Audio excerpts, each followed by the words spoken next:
Alors, Bezrat Hashem, on va commencer là, juste revenir sur Noach. Pas la parasha elle-même, sur le moussar qu'on va apprendre sur Noach. Et on va continuer Lech Lecha, la parasha de la semaine. Et encore une fois, le moussar qu'on va peut-être tirer de certains passages de ces deux parashiotes. Ok? Ok, là vous n'avez pas le choix.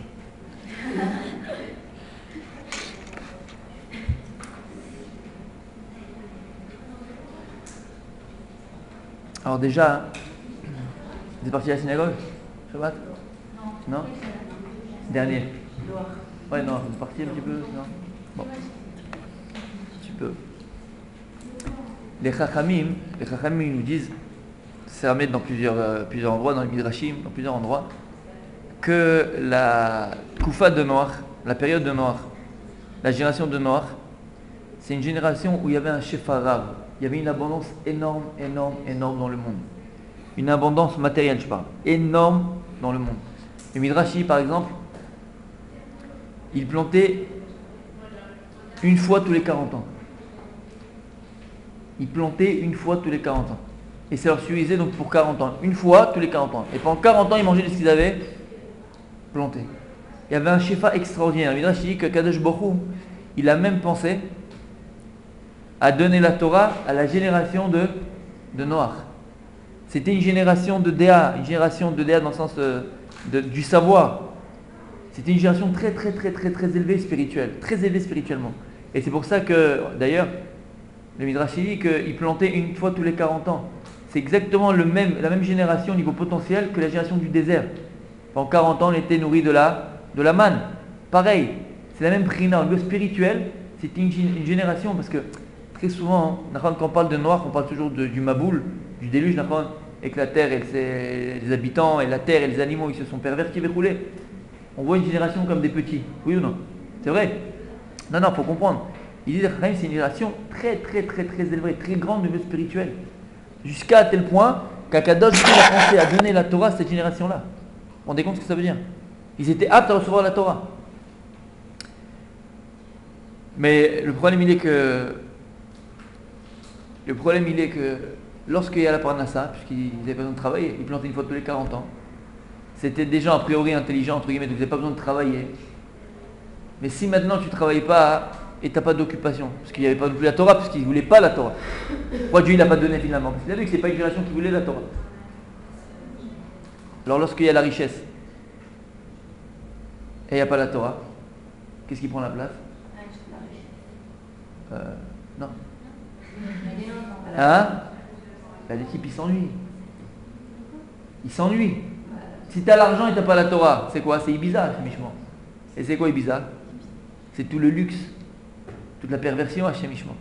Tu commences à faire des alérotes. Si tu as de l'argent mais tu n'as pas la morale, entre guillemets, de Torah, tu n'as pas la Torah, tu vas à la perte. Et c'est ce à quoi le monde il est arrivé. Puisqu'il n'y a pas besoin de travailler. Il est écrit que à cette période de la génération de Noach, le Mézégavir, la météo, d'accord, c'était de Pessah à Datseret. C'est-à-dire que c'était toujours le printemps. Un temps printanier toute l'année. Il n'y avait pas l'automne, l'hiver, il n'y avait pas. Il n'y avait qu'une seule saison. Il faisait 20 degrés la journée et 17 le soir. Tranquille. Top. Il faisait pas trop chaud, pas trop froid. C'était le top. Ils étaient au... Et donc quand tu es dans une situation pareille et tu n'as pas la Torah, alors tu amènes à la perversion. C'est ce à quoi ils sont arrivés. Alors écrit dans le Passouk, pourquoi Kadosh Baruch Hu a amené le Maboul? Écrit dans le Passouk, Ki ishrit kol basar et dako al haaretz. Parce que chaque création, kol basar, ishrit et dako. Maintenant, il dit Midrash, c'est quoi Ki ishrit kol basar? Pourquoi écrit Ki ishrit kol basar? C'est-à-dire que le monde entier, il s'est perverti. C'est parti de l'homme, Adam, de l'homme, jusqu'à la terre. De l'homme jusqu'à la terre, l'homme, les animaux et la terre, elle s'est pervertie. Et il dit que si maintenant, à l'époque de Noach, à tel point la terre, elle s'est pervertie, on plantait des concombres, qu'est-ce qui sortait? Des courgettes.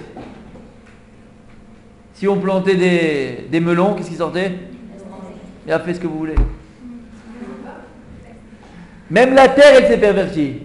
Vous avez faim, hein? Chacune ce qu'elle veut, quoi. Ouais, même la terre, elle s'est pervertie.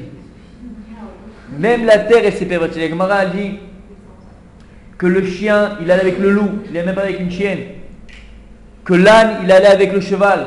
Mais les animaux, ils allaient pas avec leur mine, pas avec leur conjoint. La girafe, elle partait avec le lion. Chacun, il allait avec une autre mine.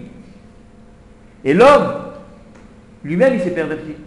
Hachem Ishmael faisait les pires abominations. Mais la question que vous avez, et que je la pose à votre place, c'est que l'homme, je peux comprendre. Il a un Yetzer Hara. Hachem Ishmael, l'homme, il peut se pervertir. Malheureusement. Mais un animal, il n'a pas de Yetzer Hara. Oui ou non? La terre, tu vas planter maintenant des concombres, ça sera des courgettes. La terre, elle n'a pas de libre arbitre, elle n'a pas de neshama, elle n'a pas de vie, elle n'a pas de chayout. Elle n'a pas de Yetzer Hara. Comment la terre, elle a pu changer elle aussi? Il y a écrit Kishri Kol Bassar. C'est parti de l'homme jusqu'à la terre. Comment c'est possible que le monde entier s'est perverti? Comment c'est possible? L'homme, par ses actions, change la forme, tout en gros, c'est l'homme en fait qui dirige, mais par ses actions, c'est lui qui va entraîner les répercussions dans la terre. D'où tu sais ça? Je pense que c'est Hein? c'est vous qui avez dit la dernière. Ah, c'est possible. Il y a fait, émet. Émet. Il y a fait. Parce qu'on était en Bereshit en plus. Regardez ce que dit le Ramchal, je l'ai ramené ici. Il dit le Ramchal, Perek Aleph, dans le premier chapitre. Ki Adam nimshach achar haolam, midrachek miboro, inegamu mitkalkel mitkalkel olam imo. Parce que l'homme, il entraîne le monde avec lui. L'homme, il entraîne le monde avec lui. Si l'homme, il s'éloigne de son créateur, inegamu mitkalkel mitkalkel olam imo. Alors lui-même, il s'abîme, il abîme le monde avec lui. Mais par contre, si l'homme, il a le pouvoir sur ses pulsions, ou medabek beboro, et il s'attache à son créateur, ou mishtamesh me'aolam, liotrak le'ezer, velisiu al avodat boro, il va utiliser le monde pour être une aide dans son service divin, ou mitale ve'olam mitaleimo. Lui, il s'élève et le monde s'élève avec lui. Kine ilu igadol ulabriot kulam. Parce que c'est une élévation pour toute la création. Biotam et shamshim adam Shalem, qui vont eux, la création, servir l'homme qui est Shalem, à Mekudash et qui s'est sanctifié, Bikdu Château Idbarach, la sainteté de Dieu. Voilà ce que dit le Ramchal. T'as entendu?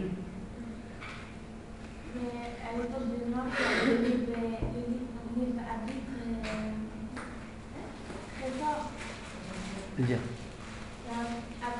après mort, on a commencé à avoir des avis qui sont limités. Chacun à leur niveau. Mais avant, il n'y avait pas de. De Il y avait vraiment des. Nibabil, la Bechira. למה את אומרת את זה? מה ההבדל? שמעתיו? Non, le père aussi de cette génération maintenant, c'est à notre niveau par exemple. נכון. Okay. נכון. Mais avant Noir, c'était pas chacun à son niveau, c'était vraiment plus, il n'y avait pas de limite. Pourquoi tu dis ça? Je comprends pas pourquoi tu dis ça. Mon arabe? Non, non, vas-y, non, mais c'est important, vas-y, dis-le en hébreu. Non, dis-le en hébreu. Vas-y. J'ai oublié ça, mais. Dis-le. Vas-y, dis-le en hébreu, c'est pas grave. dis-le en hébreu.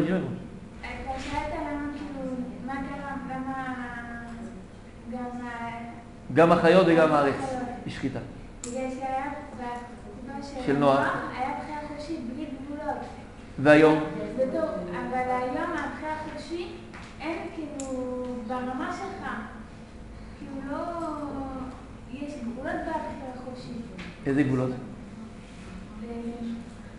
זה מה שיש לו, למה את עושה הבדל בין הדוח של נוח לדוח שלנו? פעם כאילו, בגלל שזה היה בלי גבולות, אז כשאין גבולות אז... אבל מי אמר לך את זה? מאיפה את יודעת את זה? זה מה שאני שואל. שמעת שיעור תורה לא יודע, לא שמעתי דבר כזה. כן. הבחירה שלו... לא יודע. לא שמעתי דבר כזה, אבל אני אומר שלא. בסדר. Vous avez entendu? Ouais, les filles. Ouais. Il dit le Ramchal.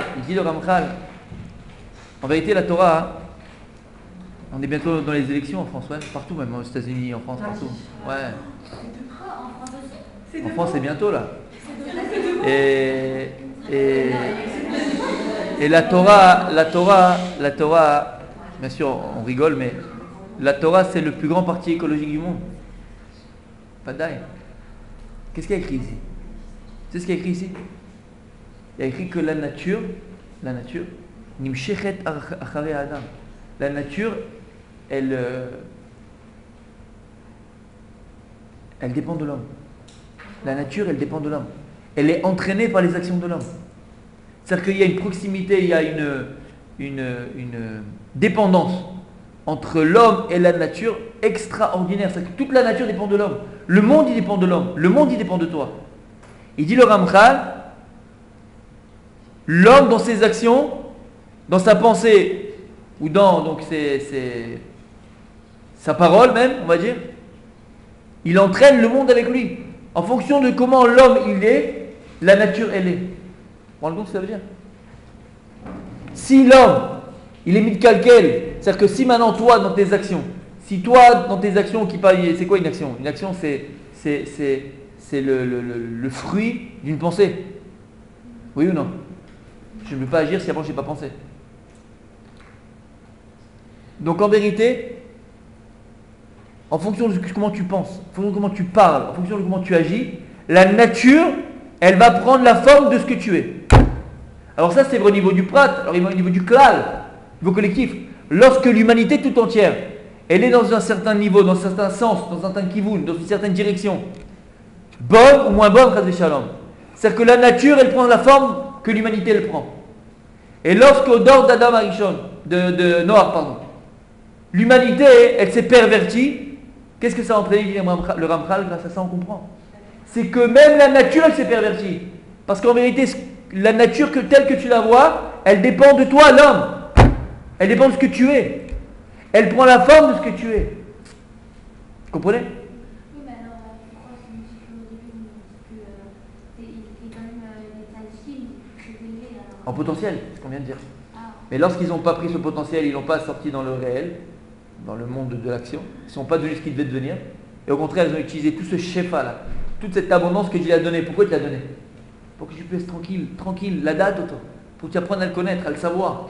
Au lieu de prendre ce temps-là et cette abondance pour savoir Dieu, ils l'ont pris pour faire quoi? Pour aller en vacances. Et se pervertir et s'éloigner de lui. D'ailleurs, on avait dit plus d'une fois, je peux vous rappeler aussi, que il est plus difficile l'épreuve de la richesse que de la pauvreté. Beaucoup plus difficile. C'est Shlomo Ameler qui dit ça. Il dit Shlomo Ameler que l'épreuve de la richesse, c'est beaucoup plus difficile que l'épreuve de la pauvreté. Parce que de toute façon, quand tu es pauvre, la seule chose que tu as envie de te faire, c'est quoi? C'est te pendre. Mais lorsque tu es riche et tu as de l'argent, qu'est-ce que tu as envie? Eh ouais. Et ça, c'est dangereux. Vous comprenez? C'est ce qui s'est passé. Il y avait tellement d'abondance qu'il n'y avait pas la Torah, parce que c'était pas Dieu, qui faisait n'importe quoi. Mais là, on a posé la question, comment c'est possible que la terre, tu plantais un concombre, sortait une courgette? Les animaux, eux-mêmes, ils ont changé la nature. Ils se sont changés de leur nature. Comment c'est possible? Non, ils n'ont rien changé du tout. Et comprends qu'ils dépendent de toi. Vous vous rappelez, on avait parlé de ça aussi pendant le mois de... C'était Elul, ouais. Pendant le mois d'Elul. C'est ramené dans Avod et Rabbi Nathan. Il y a écrit dans Avod et Rabbi Nathan. Vous vous rappelez, on a parlé... Avod et Rabbi Nathan, c'est le maxime des pères de Rabbi Nathan. Rabbi Nathan, c'était un Tana de la Gemara. Et là-bas, on avait ramené. Il dit que tout ce qu'Akadosh Baruch Hu a créé dans le monde est créé dans l'homme. Tout ce qu'Akadosh Baruch Hu a créé dans le monde est créé dans l'homme. L'homme, c'est un microcosme. L'homme, c'est un olam katan. C'est un monde en soi. Et là-bas, il énumère. On avait dit, vous vous rappelez? Non, on peut pas. Akadosh Baruch Hu a créé les forêts dans le monde, il a créé les forêts dans l'homme. C'est quoi les forêts dans l'homme?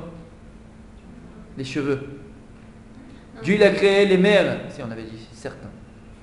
Dieu, il a créé les mers dans le monde. Il a créé les mers dans l'homme. C'est quoi les mers dans l'homme? C'est les larmes, les féméraux. Akadosh Baruch Hu, il a créé les chevaux. Même les animaux, ils sont en toi. Dieu, il a créé les chevaux dans le monde. Les chevaux. Soucis. Ouais, pas les soucis. Il a créé aussi les chevaux dans l'homme. C'est quoi les chevaux qui sont dans l'homme? sais, c'est quoi le symbole des chevaux? Toujours? Les gens,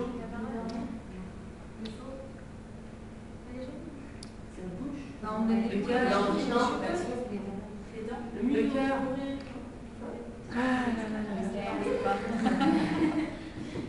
Non? La passion. Vous n'avez pas vu un cheval galoper? Et la Gemara, il dit à Rabbi Nathan, il a créé les Soussim Ba'adam. C'est quoi les Soussim Ba'adam? C'est les hanches. Le symbole de la passion de l'homme, c'est les hanches. Et là-bas, il énumère les hanches. Ouais, c'est bon. Et là-bas, il énumère tout ce que Dieu il a créé, tout, le soleil, tout. D'accord? Et il te fait le rapport en quoi ça correspond dans l'homme. Et je suis certain, moi, c'est entre parenthèses, que si on arrivait à trouver, d'accord, comment ça marche dans la nature, tu pourrais savoir comment ça marche dans l'homme. Et même que ça marche dans la nature, à quoi ça sert un cheval, à quoi ça sert le soleil, quand tu vois la correspondance dans le corps humain, c'est certain qu'on pourrait arriver à des choses extraordinaires. Mais en tout cas, qu'est-ce qu'on voit de là? Que l'homme, Adam ou Olam Katan. L'homme, c'est un microcosme, c'est un monde en soi. Tout ce que Dieu a créé dans le monde, il a créé dans l'homme. Tout. Donc en vérité, la nature, elle est de manière intrinsèque liée à l'homme. Lorsque maintenant l'homme il agit, automatiquement ça va avoir une influence, une répercussion sur. Ça, c'est les écolos. D'accord? Ah ben voilà, la Torah, c'est la plus grande écolo du monde. Et on n'a rien appris. Mamash, c'est écrit dans la Torah. Et je vous dis encore une fois, je suis certain, je ne suis pas arrêté sur ça, mais si on arrivait à s'arrêter, voir les textes, on verrait la correspondance quand on nous dit, par exemple, que les chevaux, c'est les hanches, c'est les passions verroulées. On verrait, mamash, on pourrait même peut-être guérir des choses, on pourrait voir des choses encore plus extraordinaires que ce que je viens de dire maintenant. C'est magnifique. Oui ou non? Bien fait. Oui. Vous parlez que des juifs au niveau de l'humanité. Niveau de l'humanité. Ok, comment aujourd'hui, sachant que les gars, ils n'ont même pas de Torah, ils n'ont pas vraiment de repères. Alors du coup, ça rejoint la génération du déluge. Je comprends pas, c'est quoi ta question? Parce que vous avez dit, ce qui a entraîné leur déluge, c'était leur comportement. Alors aujourd'hui, c'est à peu près la même chose. L'humanité, elle n'a pas vraiment de repères. Bien fait. Alors, par rapport à ta question, il faut comprendre aujourd'hui, ça c'est l'époque de Noir. Il faut comprendre qu'aujourd'hui, à partir du moment où, alors, avant Noir, il n'y a pas la Torah. À partir du moment où Kadosh Baruch Hu, il a donné la Torah, c'est-à-dire qu'ici, en donnant la Torah à Kadosh Baruch Hu, à Israël, il a donné une responsabilité unique à un peuple qui s'appelle le peuple juif. C'est qu'avant la génération du déluge, le monde ne dépendait que de l'humanité tout entière. À partir du moment où Kadosh Baruch Hu a donné la Torah, c'est-à-dire que le monde ne dépend que de nous. Et c'est que lorsque nos détracteurs antisémites disent que nous on est le peuple élu, d'accord, et toute la clique, il faut savoir une chose, ils ont raison. D'accord? Ils ont raison. Dans la forme, ils ont raison. C'est vrai qu'on est le peuple élu. C'est vrai qu'on est le peuple élu. Alors ils disent on est le peuple élu parce qu'on se sent au-dessus des autres, on est. Ça ne veut pas dire ça. Eux, ils utilisent ça pour leur haine. Mais en vérité, oui. L'homme Israël, il est responsable de l'humanité. L'homme Israël a été choisi par Kadosh Baruch Hu. C'est pas qu'on est au-dessus des nations. Ça ne veut pas dire ça. On est appelé le fils aîné d'Hachem. C'est-à-dire que toutes les nations sont les enfants de Dieu. L'être humain, c'est un enfant de Dieu. Nous, on est appelés les enfants en Bechor. C'est quoi un Bechor? Un premier-né. Et comme tout premier-né, on a des responsabilités. Et c'est pour ça que de génération en génération, on a tout le temps essayé, voulu nous exterminer. Parce qu'on est la conscience du monde. On est la morale du monde. Et inconsciemment, ils le savent. Comme quand une personne, elle veut faire une avéra, qu'est-ce qu'elle fait pour faire la avéra? Elle tue sa conscience. Comme il est écrit dans Maseret Sota, En Adam Chote, Ela Imken Nichnasbo Ruach Shtut. C'est quoi le Ruach Shtut? C'est qu'en réalité que tu n'avais plus de conscience. Parce que si tu avais maintenant ta conscience, tu ne faudrais pas. Oui ou non? C'est que maintenant, j'ai pas pensé. Oh là là, tu t'es bête, pourquoi j'ai fait ça? Ouais, ben c'est ça. Tu as tué ta conscience. Ben, comme la manière que nous on essaye de tuer notre conscience pour quand on fait une avéra malheureusement, ben, l'humanité entière, on est la conscience de l'humanité. Mais aujourd'hui, d'accord, aujourd'hui, tout ce qui arrive dans le monde ne dépend que de nous. Comme ça, la Gemara dit dans la Sechet, pardon, Megillah. S'il y a un tsunami en Thaïlande, c'est à cause de qui? À cause de nous. S'il y a la famine au Maroc, c'est à cause de qui? C'est à cause de nous. S'il y a l'abondance aux États-Unis, c'est grâce à nous. S'il y a la pluie, c'est grâce à nous. S'il y a le Shefa, c'est grâce à nous. Non, Shefa, l'abondance. Ça va dans les deux sens. Le monde ne dépend que du Ham Israël. Kadosh Baruch Hu, en donnant la Torah au peuple juif, il a donné les clés de ce monde. Voilà, je vous donne les clés. À vous de vous débrouiller maintenant. Vous avez 613 mitzvot, vous avez la Torah, à vous de vous débrouiller. Tu comprends? Bien fait. Donc, déjà on voit le lien, encore une fois, entre l'homme et la nature. Et c'est comme ça qu'on peut comprendre comment c'est possible que la terre elle a changé, comment c'est possible que les animaux même ils ont changé. C'est pas normal, je ne vais pas dire de ça, mais oui. Parce que cela est lié à l'homme. Et même aujourd'hui, et dans toutes les générations, c'est pas que comme tu viens de très, très bien dire, c'est pas simplement la génération du déluge, c'est à Philoyom, même aujourd'hui. En fonction de notre comportement, on influe sur l'humanité, on influe sur la nature, on influe sur le microcosme, sur tout ce qui nous entoure. Ok.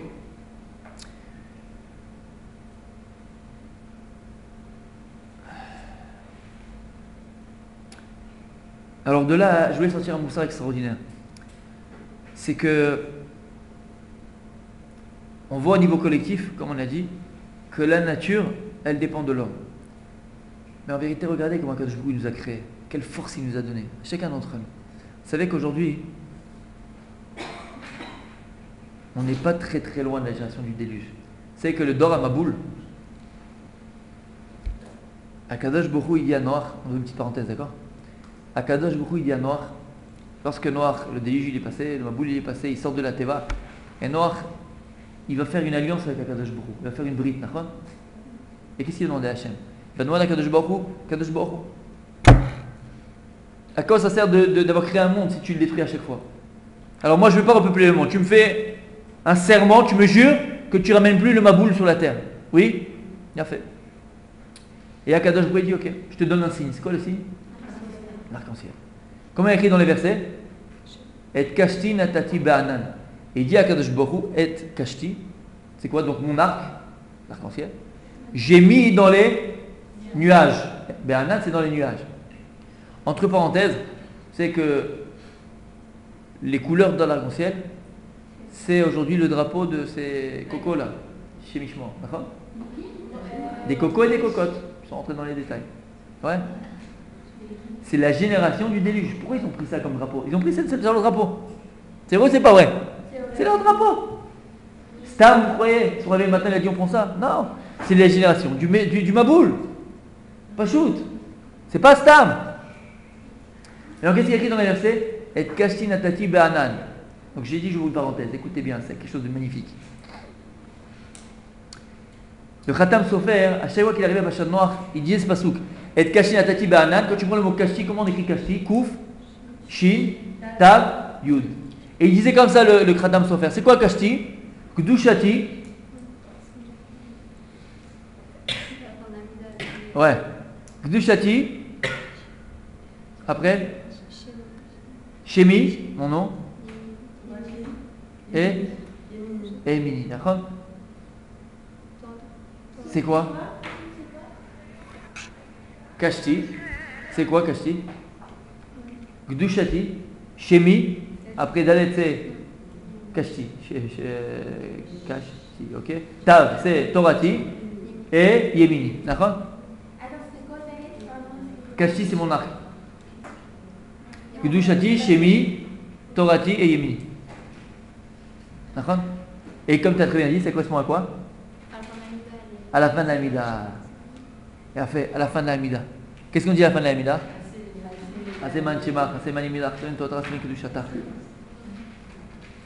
Et il disait Khatam Sofer, le Bnei Issachar, en fait, dans le Khatam Sofer, que pourquoi il y a écrit Kashin Atati Banan, ça rappelle ces choses-là, la fin de la Tfila qu'on dit dans l'Okai, Netzor, quel rapport? D'accord? Quel rapport? Alors, il disait que lorsqu'une personne elle prie, il veut que cette Tfila elle soit écoutée par Akadosh Baruch Hu.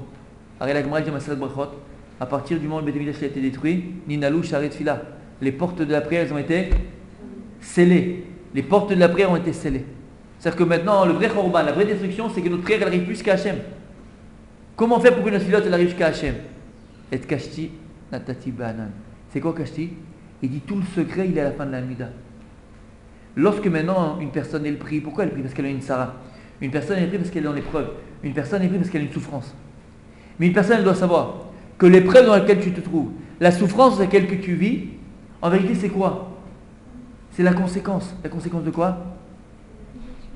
Hein? J'ai pas entendu? Non. C'est la conséquence de la destruction du Beit Mikdash. Lorsque le Beit Mikdash était Kayam, lorsque la Shrina elle se trouvait à Yerushalayim, que Beit Midrash était Kaya, il existait. Il y avait le Shefa, il y avait l'abondance. Une femme ne perdait pas son bébé, il n'y avait que la joie, il n'y avait que la simcha, il n'y avait que le bon, il n'y avait que le bien, il n'y avait que la parnassa. C'était des moments extraordinaires. Il faut comprendre une chose. Chaque difficulté qu'on va rencontrer dans notre vie, chaque épreuve qu'on va rencontrer dans notre vie, en vérité c'est une conséquence, c'est le miroir de quoi? De Galut Ashrina. C'est que la Shrina, la présence divine, elle est là en Galut. Et c'est elle qui souffre, et c'est elle qui pleure. La souffrance que tu as, c'est la souffrance de la Shrina. Mais si tu arrives à avoir cette conscience-là, et que lorsque maintenant tu viens, tu fais ta tefila et tu demandes à Kadosh Baruch de t'exaucer, tu viens plus prier pour toi-même, mais tu pries pour quoi? Pour la Shrina. Pour qu'Akadosh Baruch Hu il ramène le Beit Mikdash.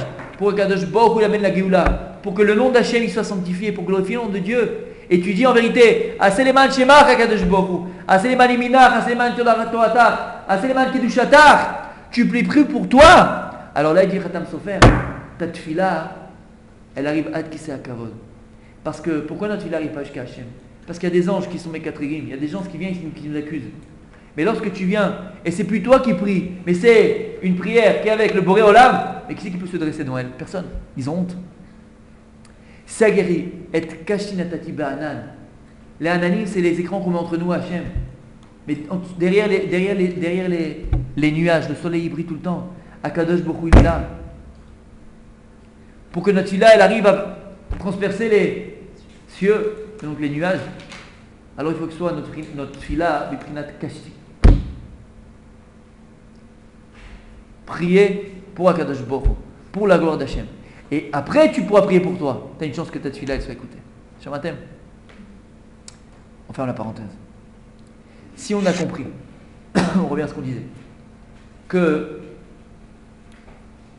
toute la Bria Kula, toute la création, elle dépend de l'homme.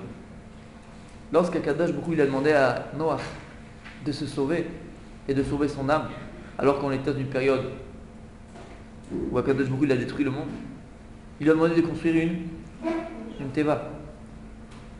On n'est pas très loin, aujourd'hui malheureusement du Dora Maboul. Pas très loin. À l'extérieur c'est le Maboul, pas chose. D'ailleurs tu dis vous êtes Maboul quoi. Les gens tu prends en fait ils sont fous. On arrive à une génération folle. Oui ou non? D'accord. Sans entrer dans les détails, on se connaît tous la perversion dans laquelle le monde il est arrivé.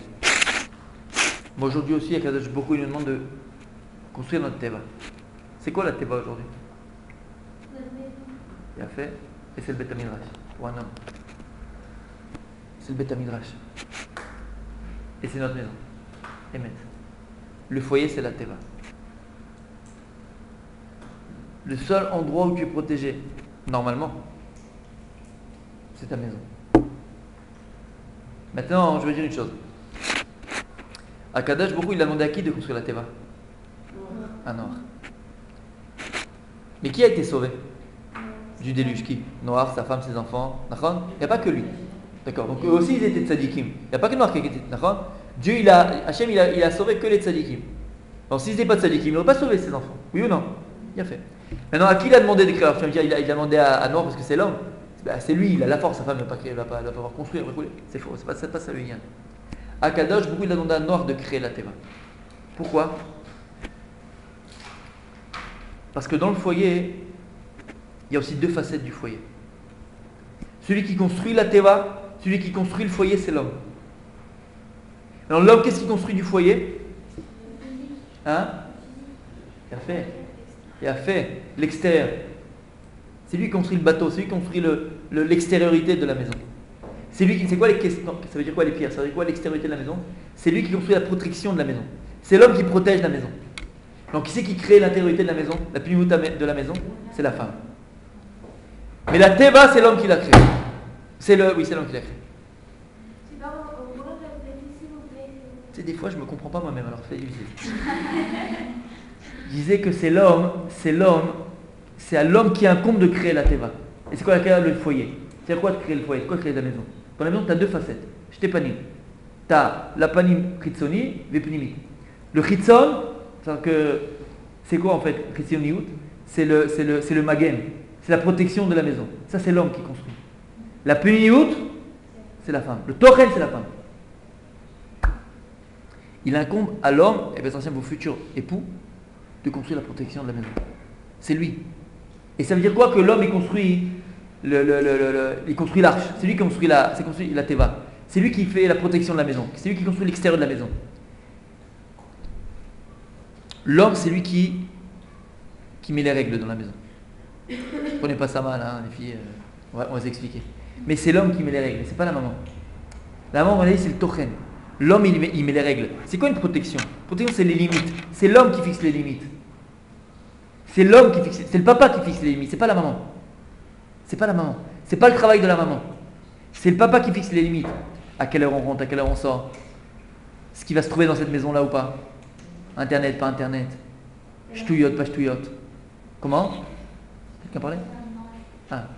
Oh, mais la femme, c'est elle qui peut aller dans l'enfant. Et avec ça, c'est le tochen. Ça, c'est l'essentiel. Oui. Tochen, c'est. Comment on dit tochen en français? Voilà, la femme, c'est elle qui moue. Elle fait à manger. Non. Le tor. Tor, c'est à l'intérieur. Tor, c'est le. Oui, l'essentiel. Ouais, l'essentiel, d'accord? C'est la femme qui donne l'essentiel de la maison. Ça, c'est la femme. Hein?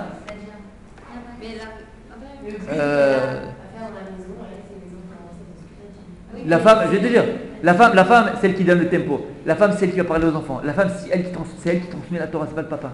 C'est pas le papa. C'est elle qui amène l'Eirat Shamayim. C'est elle qui amène la Gat Hashem. C'est elle qui amène les midot. C'est la mère, c'est la maman. C'est la maman qui met la douche à la maison. L'intériorité de la maison, c'est la maman. L'atmosphère de la maison, c'est la maman. La joie de la maison, c'est la maman. Tu comprends ce que je te dis? Et a fait. Le papa, il est là pour mettre les règles. Le papa, il est là pour mettre les limites. C'est tout. Bon, c'est déjà beaucoup. Mais c'est lui qui met les limites. C'est le papa qui doit protéger la maison. Entre guillemets, c'est toujours le mâle qui protège son clan. Et c'est exactement ça. Et c'est Noach qui a construit encore une fois la Teva. C'est de là qu'on apprend. Et on doit protéger son foyer. Aujourd'hui, la Teva Noach qu'on a, c'est la maison. C'est le foyer. Il faut à coûte que coûte, mais si vous n'avez protéger sa maison. Et c'est pas simple. C'est pas simple. C'est pas simple. C'est pas simple. C'est pas simple. Imaginez maintenant, écoutez bien, s'il y avait une seule brèche dans la Teva, une seule brèche dans la Teva, et l'eau y pénétrait dans le bateau, qu'est-ce qui se passe? Pas tout de suite. Parce que tu as une solution. Tu peux mettre la main, et l'eau ne passe pas. Mais s'il y a une deuxième brèche, qu'est-ce que tu fais? Tu mets le pied. S'il y a une troisième, tu mets la main, et après qu'est-ce que tu fais? Tu es en l'air. D'accord? Tu as les deux mains et les deux pieds, qu'est-ce que tu fais? Tu ne tiens plus. Le problème, c'est qu'on crée des brèches dans la Teva. Et ça, on n'a pas le droit de créer des brèches dans la Teva. Parce qu'après, on coule. Et c'est quoi les brèches dans la Teva? C'est Yetzirah. C'est Yetzirah qui fait ouvrir des brèches. En faisant pénétrer dans le foyer de ce qu'il ne faut pas qu'il pénètre dans le foyer. Il va tout faire pour ça. Il va tout faire pour ça. Il va te faire trouver un travail extraordinaire où tu vas gagner 10 000 shekels. Mais il faut Internet à la maison. Je suis obligé pour travailler. Qu'est-ce que je fasse? Non, c'est Emet. On ne dit pas que c'est pas Emet. Mais il a trouvé le moyen de casser ta Teva. Après, chacun, c'est un chikoul, chacun avec qui il faut peser. Après, c'est des chez l'autre, il faut peser chez l'autre, il faut demander un rab, il faut protéger au maximum son foyer. Au maximum son foyer. De la même manière que Kadosh Borou, lorsqu'il a créé Adam, il l'a mis dans un monde. À Kadosh Borou, lorsqu'il te met dans ton monde, lorsqu'il te donne la vie, il te donne l'ordre de créer ton monde. Nous aussi on crée notre monde. Nous aussi on a un univers, comme il y a écrit que tout celui qui sauve une âme d'Israël, Kilou, Itzil Olam Malé, comme s'il avait créé, il avait sauvé l'humanité entière. Pourquoi? Parce que lorsque tu vois un homme, et c'est l'importance chez nous, l'âme Israël, pas chez les goïs, mais chez nous, oui, beaucoup plus, de la vie la vie d'un juif. Et elle n'a pas de prix. Elle n'a pas de prix la vie d'un juif, parce que Béhémet c'est un monde, c'est un olam. Et il faut comprendre une chose. Chacun de nous, il influence dans son monde. Lorsque Bezrat Hashem vous serez mariés, chacune Bekara Mamash Beito Bismano, en son temps. Comprenez une chose, vous avez, vous et votre futur conjoint Bezrat Hashem, un koach hashpa'a énorme. Vous allez influencer de manière extraordinaire sur votre foyer, sur vos enfants. On a un corps, on en parlera Bezrat Hashem, c'est pas le sujet, mais je voulais pas parler quand même de cela, qu'on ait déjà l'idée de ça. On a un corps Hatsoum d'influence. Lorsque le mari revient du travail, il a deux choix. Soit il amène Sarah sera avec lui dans la maison,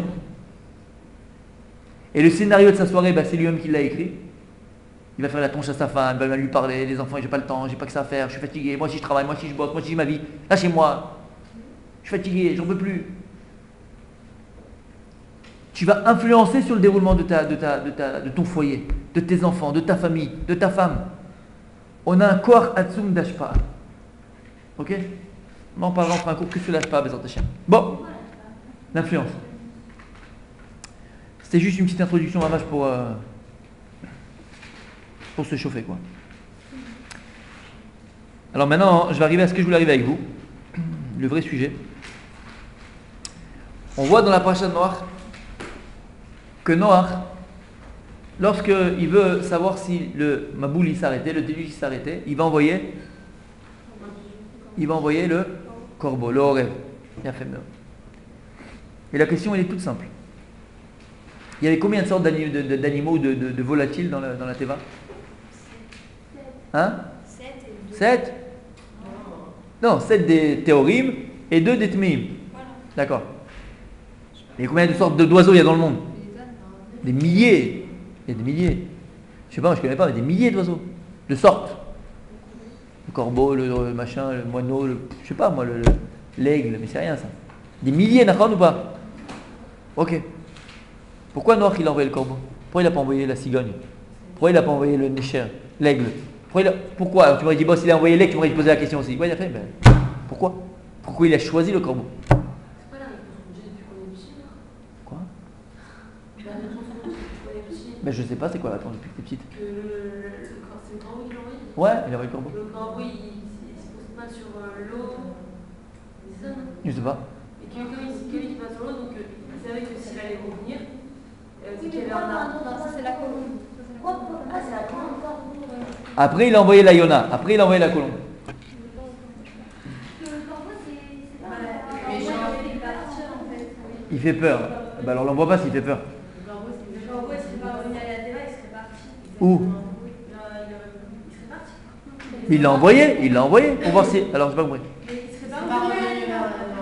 Pourquoi c'est pas revenu? S'il pleut toujours, il serait pas Il revenu. serait pas revenu, il vous a dit. Là j'ai pas compris. Vas-y.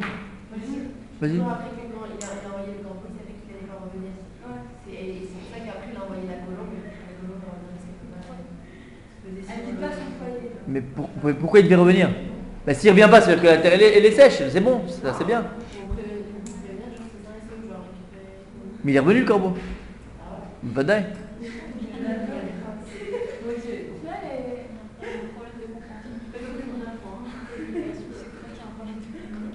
Non, vous êtes d'accord avec la question ou... Le corbeau, il est Non. parti, il est revenu. Ouais, tout le monde. Tout le monde est revenu. Hein? Hein? Il est revenu parce qu'il avait pas reposé. Mais pourquoi il a envoyé le corbeau? Pourquoi le corbeau, c'est pas Bon. À la semaine prochaine.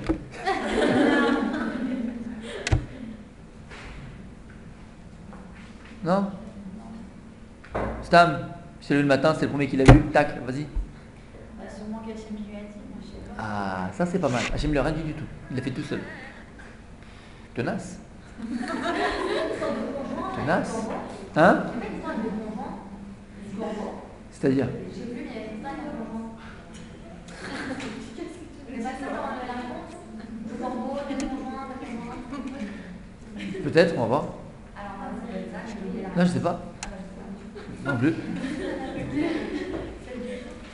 Pourquoi Noach il a envoyé le corbeau? Parce qu'il a un mauvais caractère, le corbeau, je crois, non? Il a? Un mauvais caractère. Ça c'est vrai. C'est un qui oublie. Il y avait pas une nation, Non, c'est vrai. Mais là, tout ce que vous dites, ce que tu dis là, encore plus alors. S'il a un mauvais caractère, on ne voit pas. Bah non, justement, parce que là, en caractère, et que le babou était pas fini, Hachem il aurait détruit. Des trucs qui? Il aurait tué l'oiseau. Pourquoi? C'était un connaissant. Mais si vous voulez le détruire, il l'aurait laissé dehors dans la Teva, pas dans la Teva. Donc si Hachem il l'a sauvé, c'est qu'il voulait le sauver. L'oiseau. Bah oui, le corbeau. Hachem il a dit au corbeau de venir dans la Teva. C'est des filles. Mais pourquoi il a envoyé le corbeau? Bah parce que. Pourquoi il n'a pas envoyé un aigle? Ouais, il a pas. Bah, c'est quoi? Plus que ça, en général, quand tu as envie de faire une. T'as envie d'envoyer quelqu'un qui t'envoie le pigeon. Tu cherches le pigeon. Hein? Non ou pas? Ça fait un truc mal dans la débat. Avec Quoi? une femme animale. Ouais. Une femme avec. Non, mais il y a quelque chose de fou dans la débat. C'est vrai, il a fait quelque chose de pas bien avec la corbette, c'est vrai. Mais bon, alors si en plus ça, on l'envoie pas. Ah, c'est quoi? T'as compris ou pas? Ouais, non. La question, t'as pas compris la question? Pourquoi il a envoyé le corbeau? C'est pas une punition. Hein? Punition pour le corbeau?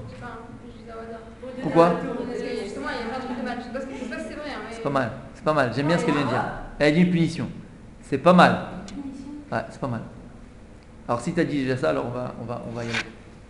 Écoutez bien. D'abord, on va ramener. C'est quoi le symbole du corbeau dans la Torah? C'est quoi le corbeau dans la Torah? D'accord? Et on va voir qu'en vérité, comme tu viens de dire, en vérité, on va voir tous les trous notes, tous les traits de caractère du corbeau qui font que normalement, il n'aurait pas dû envoyer le corbeau. Premier trait de caractère pourri qu'il a le corbeau, c'est quoi? Arzar. C'est quoi Arzari? Il est cruel. Orev. Le Orev. Avec Arim. Orev. Pourquoi il est Arzari? La Gemara dans Baba Batra, le Talmud de Baba Batra dit que le corbeau, il est Arzari, il est cruel envers ses enfants. Pourquoi? Parce que lorsque la corbette, comme tu viens de dire, elle accouche des petits corbeaux, la Gemara, je ne sais pas si c'est comme ça aujourd'hui, mais à l'époque, les bébés corbeaux, ils sont blancs, ils ne sont pas noirs. Quand il vient, ouais, comme ça à l'époque de la Gemara. À l'époque, aujourd'hui, je ne sais pas comment c'est. En tout cas, ils sont blancs.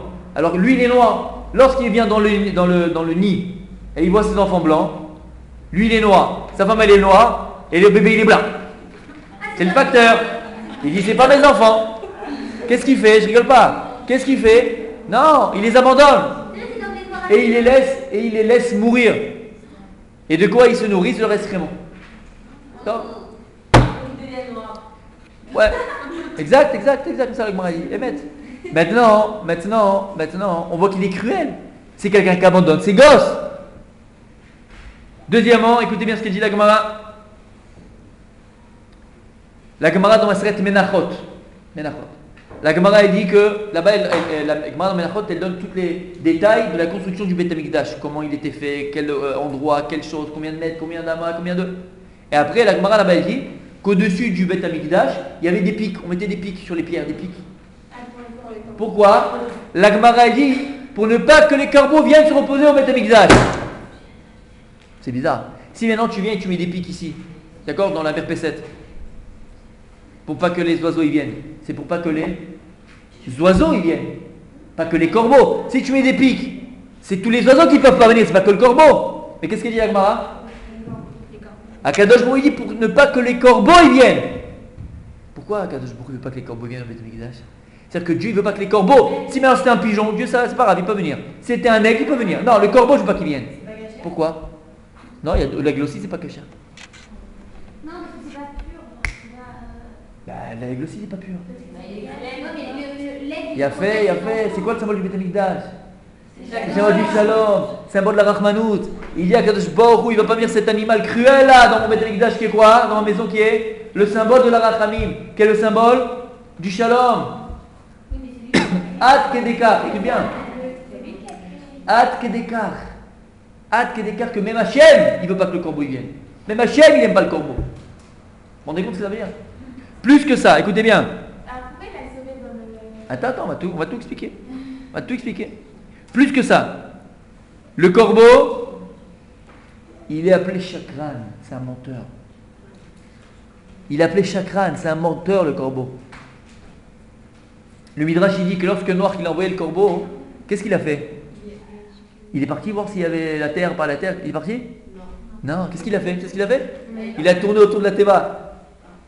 Ouais, il a tourné pendant 2 heures. Il a dit ouais c'est bon je suis parti, mais non, il y a encore de l'eau. C'est un menteur. Il y a une histoire dans la Gemara, dans ma Masechet Gittin Daf Mem He. J'ai ramené ici la Gemara, je l'ai écrite. Écoutez bien. La Gemara dit comme ça. Je vais vous la dire à l'oral, d'accord? C'est une histoire. Daf Mem He, dans Gittin. Il y avait Ilish, Rav Ilish était un Rav de la Gemara. Il a été capturé par les Romains, il était en prison. Rav Ilish. Et il était comme ça dans la prison, tout d'un coup sur les barreaux, il y a un corbeau qui s'est posé. Il a commencé à faire son bruit là de corbeau, là, t'as envie de le tuer. Ouais. Il a commencé, comment il rouassait, non, rouassait c'est la grenouille. Comment on dit pour un oiseau, je sais pas. D'accord. Il a fait rourou quoi. Ok. Et il y avait un goy avec lui, avec Rabbi Lich dans la prison. Il a dit au goy, qu'est-ce qu'il vient de dire là? Tu peux me dire ce qu'il vient de dire? Il a dit, Ilish brach, Ilish brach. Ilish, sauve-toi, Ilish, sauve-toi. C'est-à-dire que tu peux te sauver. Ils ne vont pas t'attraper les Romains. Il n'a rien fait, il s'est resté assis. Quelques temps après, il y a une Yona qui s'est posée sur les barreaux de la prison. Et il a commencé aussi à faire son rourou. Et il a dit au gars, dis-moi, qu'est-ce qu'elle vient de dire la Yona? Elle a dit, Ilish brach, Ilish brach. Ilish, sauve-toi, Ilish, sauve-toi. Qu'est-ce qu'il a fait, Ilish? Il s'est sauvé, il a réussi à sauver des Romains. Ça, c'est la Gemara. Le marché, il pose la question. Il dit, est-ce que Ilish, il comprenait le langage des animaux? D'après vous? Il comprenait le langage des animaux? Il a compris ce qu'il disait le corbeau? Il a compris ce qu'il disait à Yona? Hein? Il comprenait? D'où c'est qu'il comprenait? T'imagines? Il a fait? Non, il dit qu'il comprenait. Alors pourquoi il a demandé au goy? Qu'est-ce qu'il vient de dire? Hein? Non. Pour être sûr de quoi? Pour être sûr de quoi? S'il a entendu, peut être sûr de quoi?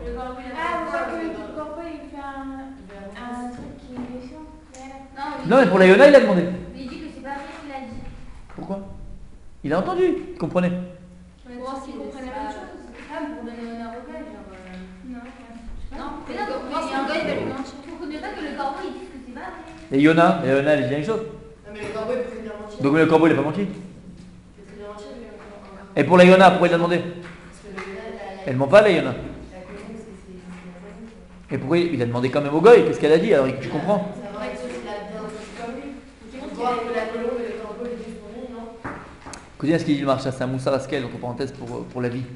Il dit le marcha que l'homme, très souvent, il veut écouter, il entend ce qu'il veut écouter. Il entend ce qu'il veut entendre. Et ça, je l'ai vu 1000 fois, je vous assure. 1000 fois. Tu vas des fois à un cours de Torah, par cours classique, cours de Shalom Bayit. Cours de Shalom Bayit. Après le cours, la femme elle rentre à la maison, l'homme il rentre à la maison. Ils n'ont pas écouté le même cours.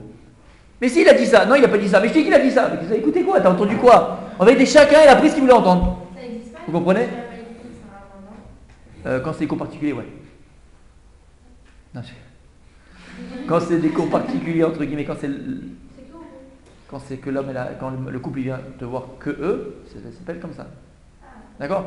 À la fin, tu dis, mais vous étiez là tous les deux, vous avez entendu ce que j'ai dit, non? Mais chacun, il entend ce qu'il veut entendre. Il dit le marchand dans la vie, c'est pareil, l'homme, il entend ce qu'il veut entendre. Et lui, tellement qu'en vérité, qu'est-ce qu'il voulait? Se sauver de la prison. C'est comme Jeanne d'Arc. Elle entendait des voix, mais qu'est-ce qu'elle entendait? Sa folie à elle. D'accord? Non, mais maître, l'homme, il entend ce qu'il veut entendre. L'homme, il voit ce qu'il veut voir. Donc, il voulait être sûr que c'était pas sa folie à lui, entre guillemets, qu'il lui disait pas. Parce que son ratson à lui, qu'il lui disait pas. Alors, il demande au gars, est-ce que tu entends la même chose que moi? D'accord? Ça aussi, c'est un clal. Très important et à apprendre à écouter véritablement les choses. Bref, mais il dit le marcha. Pourquoi Ilish, lorsque le corbeau lui a dit va-t'en, il n'a pas écouté le corbeau? Pourquoi il a attendu que la Yona lui dise? Parce que ce corbeau c'est un menteur. Parce que le corbeau c'est un menteur. Et d'où on sait que le corbeau c'est un menteur? Le midrash que je viens de dire maintenant. Parce que lorsque Noach il a envoyé le corbeau, il n'est pas parti. Il n'est pas parti. Hein? Noir, il savait? Il est pas parti. On va voir tout ça. C'est partie de la réponse. Ce que tu dis, c'est partie de la réponse. D'accord? Donc on voit que c'est quoi le corbeau? C'est un cruel. Deuxièmement, c'est un chakran, un menteur. Troisièmement, c'est un vicieux. C'est quoi ton prénom? Aliza. Écoute bien, c'est ce que tu as dit. La Gemara dans ma Masechet Sanhedrin, Daf Koufret, elle dit comme ça. Au moment où Noir, il a pris le corbeau, il a dit écoute, papa corbeau, j'ai une mission spéciale pour toi. Tu vas aller voir si le Maboul s'est arrêté. Le corbeau il a dit stop là-haut. Il lui a dit comme ça, les camarades. Ata sonecha, veborecha sonecha. Attends. Voilà. Ata soneni, pardon. Toi tu me haïs, veborecha soneni. Toi tu me haïs et ton créateur il me haït. Tu vas dire attends, pourquoi moi?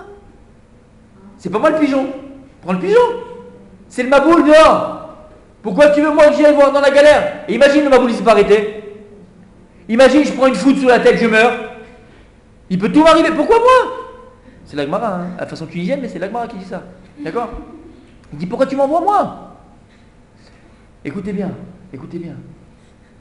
À ce moment-là, le corbeau, le rêve, il dit à Noir quelque chose d'extraordinaire. Il dit je sais pourquoi tu m'envoies. Tu veux que je sorte, je me tape la foudre sur la tête, que je meure, et après tu vas épouser qui? Ma corbette. Non mais mec, c'est Wahad Meboul. Il est complètement fou le corbeau. Faut être complètement dingue, faut être tordu pour penser une chose pareille. Quel rapport avec le Noir et la corbette? Oui ou non? Mais c'est ce qu'il a dit à Noir. Tu vas, ton intention c'est de me tuer et épouser ma femme. Mais il faut avoir un esprit vicieux pour faire une chose pareille. Donc c'était qui? C'était un vicieux. C'était un cruel. C'était un menteur et c'était un vicieux. C'est un peu de moralité, mais ça ressemble pas à l'époque, mais avant le début, comment ils étaient, c'était tous des menteurs. Vadaï. Donc on voit déjà la trouna du corbeau. Maintenant, le Midrash il dit, lorsque Noir, il voit le corbeau comme ça, il sait que c'est un menteur, il sait que c'est un... Il sait Noir, il sait que c'est un menteur, il sait que c'est un cruel. Maintenant il voit que c'est un vicieux. Surtout qu'il y a écrit qu'il y a 3 qui ont été Meshamesh dans la Teva. Il y a 3 qui ont été avec leur compagne dans la Teva. Alors c'était interdit, c'était assaut. Ram, le chien et le corbeau. Donc il voit Noach que c'est un pervers. Noach il lui dit, c'est le Midrash. Il dit mais t'es tellement un pauvre type mon gars. Pourquoi Dieu il t'a créé? À quoi tu sers quoi? T'es cruel, t'es pervers, t'es vicieux.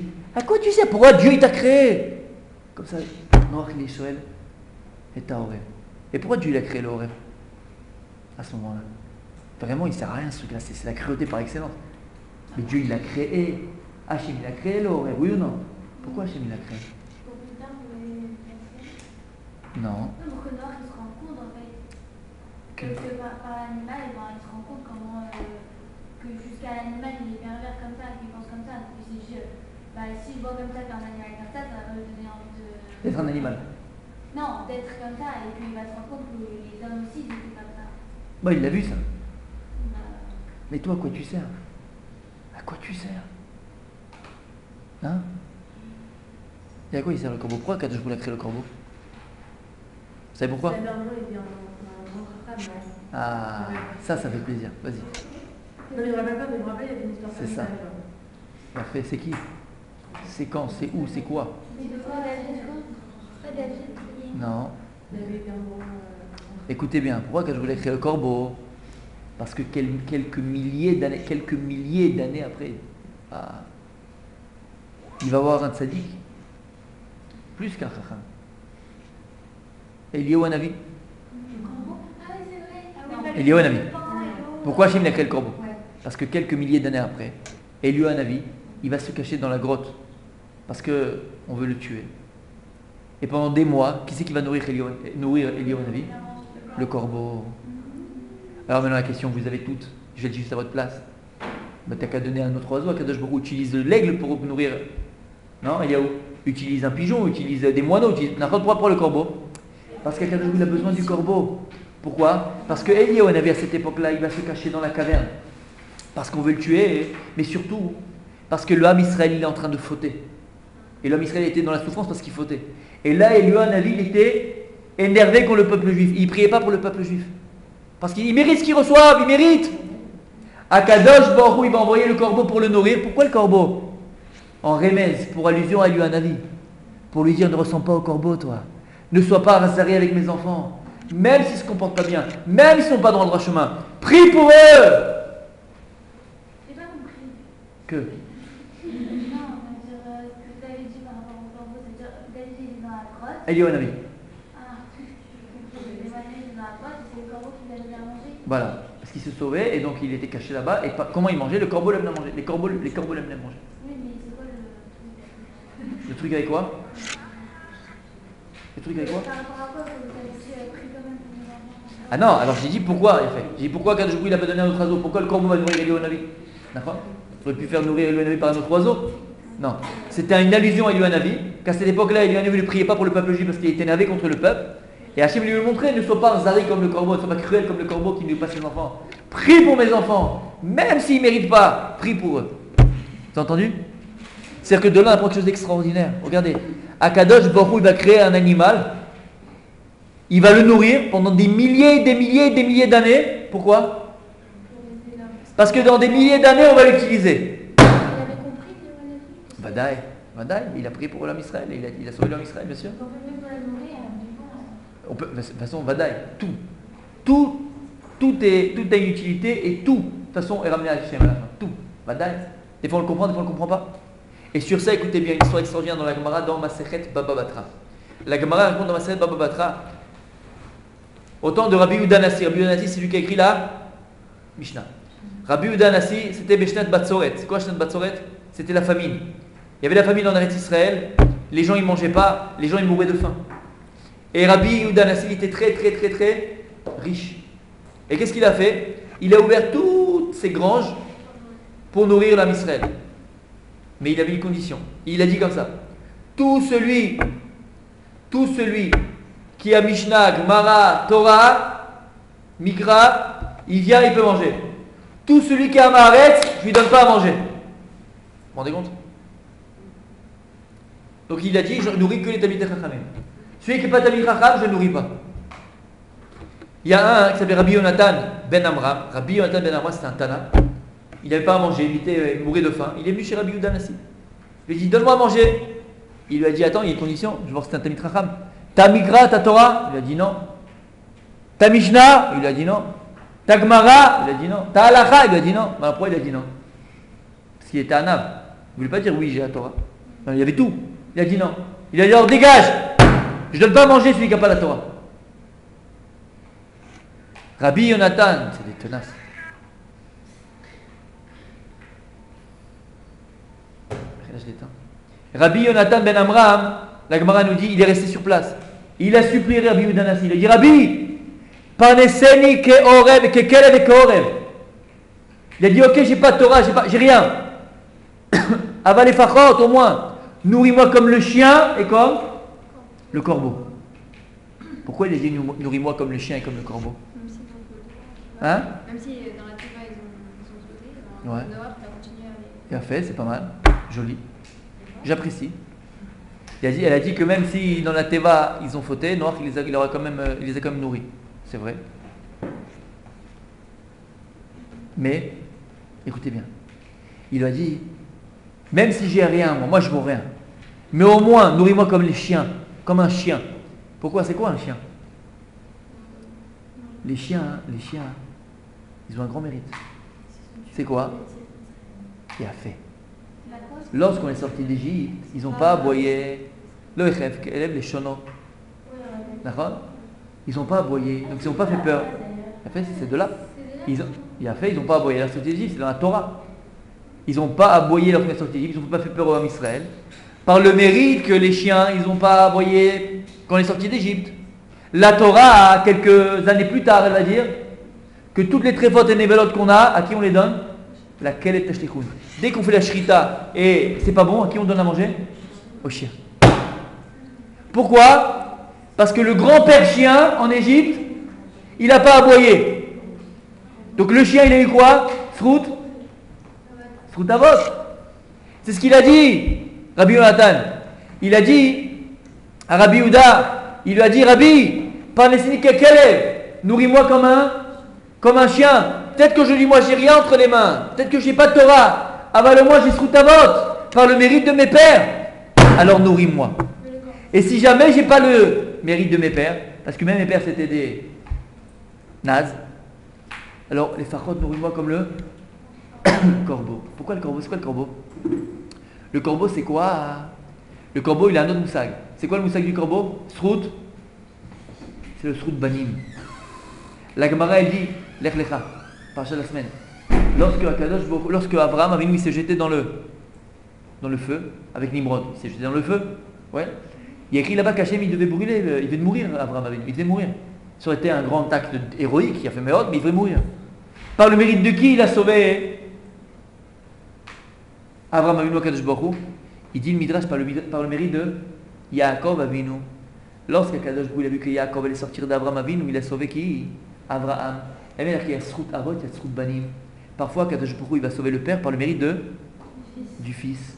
D'où on apprend ça le corbeau. Pourquoi Akadosh Baruch Hu il a créé le corbeau, il a sauvé le corbeau dans la terre, il va avoir le mérite de ses enfants corbeaux qui vont nourrir qui? Eliyahu Hanavi. C'est ce qu'il a dit, Rabbi Yonatan ben Amram. Alors si c'est ça, nourris-moi comme le corbeau. Peut-être que moi maintenant j'ai rien entre les mains, mais peut-être que de moi dans ma descendance il va y avoir un tzaddik qui va sortir. Alors les farfot, nourris-moi pour ce tzaddik là, par le mérite de mes enfants. Quel est Orem. Srout Avot et Srout Banim. C'est pas les corbeaux qui vont manger les goïms et après les corbeaux. Il y a écrit les oiseaux et après les corbeaux. Les corbeaux? Je sais pas. Je sais pas. Hein? Il l'a nourri. Il a eu la bonne tana, tu as vu la tana de fou qu'il a eu. Mais de là on voit. Il y a le lien de Srout Avot, il y a aussi le lien de Srout Banim. Parfois le père, il va, ou le père, le père et la mère, les parents, ils vont mériter aujourd'hui par le mérite de leurs enfants qui vont sortir d'eux. Donc, on revient à notre question de départ. Donc on voit après tout ce qu'on a ramené ici, qu'en vérité le corbeau, il a tout contre lui. Et Noach, il savait ça. Alors pourquoi Noach, il a envoyé le corbeau? Pourquoi? Alors la réponse, la première réponse, elle est dans le Orach Chaim HaKadosh, sur la Torah. Et il dit comme ça. Il y a écrit dans le Pasuk, Vaishlach et Haorev. Noach, il a envoyé le corbeau. Vayetse Yatzor Vashov. Ad Yevosh Shamayim Alaretz. Il venait et il partait jusqu'à que là, les eaux ils se sont devenus secs sur la terre. Après, il va Vaishlach et Yona. Meito. Il a envoyé Yona de lui. Il kalou Amayim Alaretz pour voir si les eaux s'étaient lirotes, pour voir si les eaux s'étaient apaisées sur la terre. Il dit au Kadosh, pourquoi lorsqu'il a envoyé le corbeau, il a écrit Vaishlach et Haorev. Il a envoyé l'Orev. Mais lorsqu'il a envoyé la Yona, qu'est-ce qu'il a écrit? Vaishlach et Yona Meito, de lui. Pourquoi il n'y a pas Meito, de lui aussi dans le corbeau? Quelle différence? Il dit, un rédouche extraordinaire. En vérité, écoutez bien. Noach,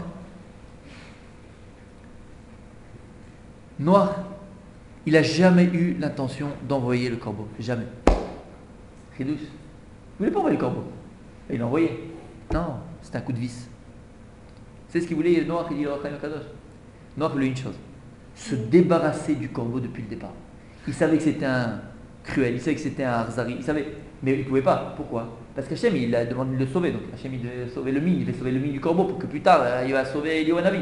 Il fait le mettre dans la Teva. Mais il avait une chose, c'est qu'il y a Shlosha Shei Shimshu Bateva. Cham, il a été avec sa compagne, le chien, il est dans sa compagne, et le corbeau. Mais même pas jeter Cham, c'est son fils, il n'a pas d'aile pour voler. Le chien, il n'a pas d'aile pour voler. Il ne peut pas le jeter de la Teva. Mais le corbeau, il a des ailes pour voler, donc il peut se sauver lui. Mais il a un problème, parce qu'il faut qu'il y a le mime, il faut que l'espèce, elle perdure. Qu'est-ce qu'il a fait, Noach, lorsqu'il a vu le moment opportun de se débarrasser du corbeau, il l'a fait. Il l'a appelé, il a dit, va voir si je m'y trouve là, va, dégage, va voir si les os se sont arrêtés. En vérité, le corbeau, on voit qu'il ne voulait pas partir. Et il lui a dit, ouais, mais après tu veux prendre ma femme, tu veux te marier avec elle. Lorsque maintenant le corbeau il est revenu, Noach, il ne l'a pas repris dans la Teva, il l'a laissé dehors. Lorsque la Yona elle est revenue, qu'est-ce qu'il a fait, Noach? Il a mis sa main, il la remis dans la Teva. Oui? Pourquoi? À partir du moment où il a jeté le corbeau, il n'a pas pris le corbeau. Le corbeau, il pensait que Noach allait le reprendre. Il ne pensait jamais que Noach il allait le jeter, même s'il avait il pensait peut-être. Mais il a dit, il a besoin de moi. Pourquoi? Pour procréer le mime. Mais en vérité, Noach, il avait vu que la corbette, elle était déjà... Ben oui, il est parti avec elle. Quand il a vu, il dit, non, que la corbette, elle avait des petits œufs. Qu'est-ce qu'il a fait? Il a dit, ouais, vas-y, tu peux y aller, va voir s'il y a les œufs là, va voir, vas-y, dégage. Allez. Il est parti. Lorsqu'il a voulu venir, il a dit, tu rentres pas dans la Teva, c'est fini, je ne veux plus te voir. Donc en vérité, Noach, il n'a jamais eu l'intention d'envoyer le corbeau comme messager. C'était un coup de vis. Parce qu'il voulait se débarrasser du corbeau. Chamatel. Et Marie s'est fait aimer par ça ou non? Non, pas du tout. Dieu lui demande. Mais c'est même pas Dieu qui lui a demandé d'envoyer, ni la Yona, ni la personne. C'est de lui-même. C'est de lui-même. Donc en vérité, Noach qui voulait juste se débarrasser de cet animal-là qui est le symbole même de l'Arzariout, de la Chakranout, et comme on a dit, de ce qui est vicieux dans la vie. Maintenant, il y a une deuxième réponse. Deuxième réponse, pourquoi Yona. Alors, ça, ce qu'on a dit, c'est Rochem Akadosh. Maintenant, deuxième réponse, pourquoi Yona, il a envoyé le corbeau. En vérité, Yona, il a choisi le corbeau. Pourquoi? Comme on a dit, le corbeau, il a toutes ces trous noirs, là, toutes ces.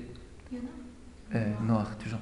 Noir, le corbeau, il a toutes ces facettes là qu'on vient de mentionner. Maintenant, pourquoi il a fait ça, Noir?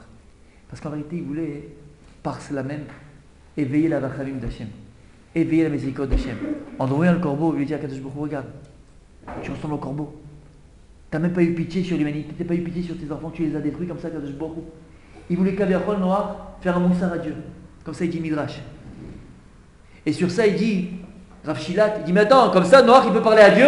Comme ça, Noir, toi, tu vas apprendre à Kadosh Baruch Hu à te comporter comme ceci, comme cela. Mais qui tu es pour apprendre à Kadosh Baruch Hu à te comporter? Qui tu es? Et là-bas, le Midrash dit, non. Pourquoi Kadosh Baruch Hu, il n'a pas été makpid avec Noir? Parce qu'il y a écrit que En danim et adam veshat tsaro. On ne juge pas un homme quand il est betsar. Parce que lorsqu'un homme, Hachem Yishmor, il a vu une épreuve, il peut dire n'importe quoi, il est plus solide. Donc Hachem, il n'a pas été makpid sur Noir. Aval, Kadosh Baruch Hu lui a dit, Kadosh Baruch Hu lui a dit, attends Noir, tu m'envoies le corbeau pour m'apprendre à moi? Tu veux m'apprendre à moi la miséricorde, à moi? Et toi, tu étais où pendant 120 ans? Tu t'es pas posé la question pourquoi je t'ai donné 120 ans pour construire ta terre? Pourquoi? Qu'est-ce que j'attendais de toi, Noir? Qu'est-ce que j'attendais de toi, Noir? Que tu pries pour l'humanité. Ah, quand j'ai détruit mon monde, tu te rappelles que là tu as de la peine pour eux, hein? Et avant, tu étais où? Donc en vérité, Kadosh Baruch Hu lui dit que c'est toi qui avais l'erreur. C'est toi qui avais un problème. C'est pas moi. Elle était à toi, ta rachamim. D'accord? Mais Noach, en tout cas, lui, pourquoi il a envoyé le corbeau? Deuxième explication, c'est parce que il voulait, Kaviachol, dire à Kadosh Baruch Hu, où est ta rachamim? Où est ta rachamim, Kadosh Baruch Hu? En tout cas, pour terminer avec ce lien de Noach, on en parlera B'ezras Hashem dans d'autres occasions, parce qu'on apprend beaucoup de choses de Noach. Beaucoup de choses de Noach.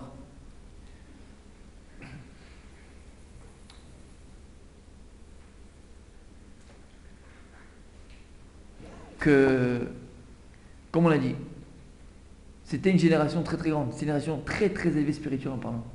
Mais parfois, le fait qu'on ait une abondance, c'est difficile à gérer. Et c'est ce qui s'est passé avec eux. Ils ont eu du mal à gérer cette abondance-là. Et au contraire, au lieu d'utiliser cette abondance que Dieu nous donne pour le servir, pour être tranquille pour le servir, on l'utilise dans le mal. C'est pour ça que le meilleur moment en vérité pour prier, c'est quand tout va bien. Bah, au prochain, quand tout va bien. Pourquoi quand je fait qu'on a des périodes où tout va bien grâce à Dieu? On n'est pas malade, on n'a pas ceci, on n'a pas cela, on est bien. C'est d'ailleurs maintenant qu'il faut prier Hachem. Il ne faut pas prier à attendre de prier à Kadosh Baruch Hu lorsque ça va mal, lorsque tu es dans l'épreuve. Non, lorsqu'Hachem il te donne le shefa, lorsqu'Hachem il te donne l'abondance, lorsqu'Hachem il te donne la santé, lorsqu'Hachem il te donne le bon, qu'il te donne le bien. Pourquoi il te donne tout ça? Pour que tu le serves, pour que tu sois bien, pour que tu te réalises, pour que tu... Et toi, qu'est-ce que tu fais? Tu n'utilises pas. Ou tu utilises maintenant cette bonne santé, ce temps que tu as, cette énergie que tu as, dans malheureusement des choses qui sont négatives, des choses néfastes, pour te laisser aller. Ça, c'est le gros moussa qu'on apprend de Noir. Alors, si on a fait dans le noir, il reste pas beaucoup de temps. Je suis quelqu'un, je ne me rappelle même plus. Hein? Putain, ok. Alors, on va. Ouais. Quand vous dites que Hachem ne juge pas forcément ces personnes quand elle est en Tara, ça veut dire que si quelqu'un perd un proche et qu'il lâche la Torah, alors Hachem ne juge pas, ça? Si Quelqu'un il perd un proche. Non, au moment où il y a le tsar, Hachem ne juge pas la personne. De ce qu'elle peut dire, de ce qu'elle peut. Ah, de ce qu'elle fait. Je veux dire, si un homme lâche la Torah parce qu'il a perdu son père, Bécha'at Tsao. Ça dure 3 jours. 3 jours? Ouais. Bécha'at Tsao, c'est 3 jours. 3 jours. C'est le plus dur ou bien Le moment le plus dur, bien sûr. le tsar, ça passe pas. Après, c'est la Emouna. Après, c'est toi. Normalement, on a les Kélim pour.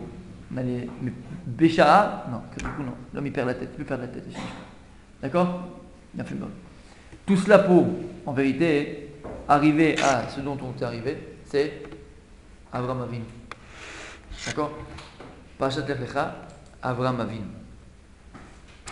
Alors, c'est des parachutes tellement extraordinaires. Le Sefer Bereshit, c'est un Sefer tellement beau, tellement moussard, extraordinaire.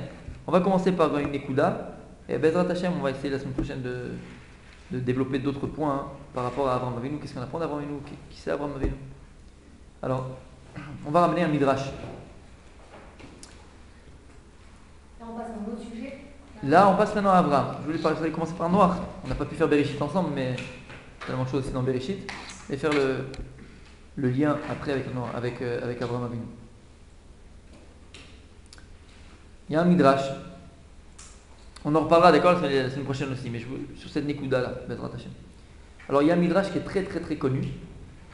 On le connaît à peu près, approximativement parlant, mais on ne le connaît pas dans les mots. Écoutez bien ce que dit le Midrash dans le Midrash Rabbah, dans Parashat Lech Lecha. Le Midrash dit que Avraham Avinu s'appelait avant Avram, pas Abraham, Avram. Maintenant, le plus grand constructeur, importateur, exportateur d'Avodah Zarah, c'était qui? Son père, Terach. Et quand on était tout petit, comme elle a ramené tout à l'heure, quand on était jeune, tout petit, on a tous entendu ce midrash-là, mais on le racontait. Mais dans les textes, c'est pas vraiment comme on le raconte. Écoutez bien. Il y a écrit une fois que Terach, il devait partir quelques jours à des occupations. Qui l'a laissé au magasin? Abraham. Et donc il a laissé Abraham, qui a connu, il a connu Dieu à l'âge de 3 ans. À l'âge de 3 ans, il connaissait déjà Dieu. Il croyait déjà en Dieu. Mais là, il n'y a pas 3 ans, il était déjà plus âgé. Et il dit, écoute mon fils, tu gardes le magasin. Pas de problème papa. Il garde le magasin. Et à ce moment-là, il y a une femme qui rentre. Il y a une femme qui rentre avec un panier. Alors il dit, bonjour, quand je peux t'aider? Il dit, voilà, j'ai mis une offrande à Tam Tam Boudou Boudou. Je voudrais que tu offres ce panier à... Ok, à bientôt, bye, je m'occupe. Alors il voit ça, il rigole, Abraham. C'est malade. Mais c'est des malades. Il pose le panier, qu'est-ce qu'il fait? Connu, quoi c'est le Midrash? Il prend un marteau, patte de baseball, paf, paf, paf, paf, paf, paf, il casse tous les statues de son père. À la fin, il prend la batte de baseball, le marteau, il la met dans la main de la plus grosse qui était là-bas. Il s'est fait un kiff. Maintenant, il revient à Terach après quelques heures, il voit le magasin saccagé. Il dit, mon fils, qu'est-ce qui s'est passé? Qu'est-ce qu'il y a eu ici? Il dit, papa, tu vas pas me croire, un truc de fou. Il dit, mais mon fils, mais qu'est-ce qui s'est passé? Un truc de fou. Il dit, attends, je te raconte. Il y a une dame, elle est venue, avec un panier, d'ailleurs il est toujours là, et elle a amené cette offrande pour Aboubou Tatam. Tu sais, le dieu de... D'accord? Le dieu de l'argent. Et bon, moi j'ai pris bien sûr comme d'habitude. Et je vais devant Aboubou Tam Tam pour l'amener le panier. Ok? Et là, tu vois, là, la statue là, le dieu de l'eau. La statue là. Ouais. Quand elle a vu que j'amenais le panier à Aboubou Tam Tam, elle s'est énervée. Elle a dit, mais pourquoi tu donnes à lui, donne-le à moi? Hein, que Terach il entend ça, il dit, Wahad Meboul, il a filmé quoi ce soir? Mon fils, qu'est-ce qui t'arrive? Bon, il dit, continue mon fils. Il dit, c'est énervé. Donc qu'est-ce qu'elle a fait? Elle est venue, elle a pris une batte de baseball et elle a éclaté. Maintenant, elle a pris le panier pour elle. Maintenant, il y avait l'autre qui était beaucoup plus puissant, c'est le dieu du feu là, tu vois, celui-là là. Bon, il n'est plus là, mais tu vois de quoi je parle. Lui, c'est encore plus vénère. Il a dit, mais attends, mais t'es fou toi, l'eau, mais t'es malade ou quoi? Je vais t'éclater, mais qu'est-ce que tu fais? C'est à moi le truc. Il commence à taper l'autre, ils se sont tous disputés, je ne pouvais pas les arrêter. Et il est venu ce grand Jarch là, le dieu du Jarch. Il est venu avec le machin, il les a tous massacrés, voilà, et il reste que lui. Terach, il regarde Abraham Avinu, c'est le Midrash, hein. Terach, il regarde Abraham Avinu, mais tu te fous de moi, quoi. Mais ça bouge pas une pierre. Parce qu'eux-mêmes, ils savent que ça n'existe pas. D'accord? Le type qui a la Avodah Zarah de l'argent, il sait que l'argent, c'est de la blague. En vérité, on sait que c'est de la blague. D'accord? On sait que c'est de la blague. Qu'est-ce qu'il a fait, Terach? Qu'est-ce qu'il a fait, Terach? Il a dit, mais je peux rien faire pour toi, mon fils. T'es très admita, là. T'es un fou. T'es un fou. Il a pris son fils, le Midrash, il dit, il l'a amené à qui? À qui il l'a amené? Au roi d'époque. C'était qui le roi? C'est qui le roi? Nimrod. Et là, c'était le procès de comment il s'appelle? Dreyfus. Ouais, c'était le procès d'Abraham Avinu. Il y avait toute la ville qui était là. Tout le monde était là. Tout le monde était là. Nimrod, le roi, il est là. Tout le monde est là. Et il dit Abraham. Et là, il raconte l'histoire devant tout le monde. Tout le monde, il est malade. L'autre, il a frappé. Il s'est machin, c'est des pierres. Comment ils peuvent bouger? Et là, on connaît tous l'histoire. Nimrod, qu'est-ce qu'il dit à Abraham Avinu? Qu'est-ce qu'il dit à Abraham? Bon, écoute, ça peut arriver. Tu deviens un vent de folie. Soit tu fais tchouva, shlema, tu te prosternes à l'idole, soit je te jette dans le feu. Écoutez bien ce qu'il dit Midrash. À ce moment-là, dans la foule, qui y avait?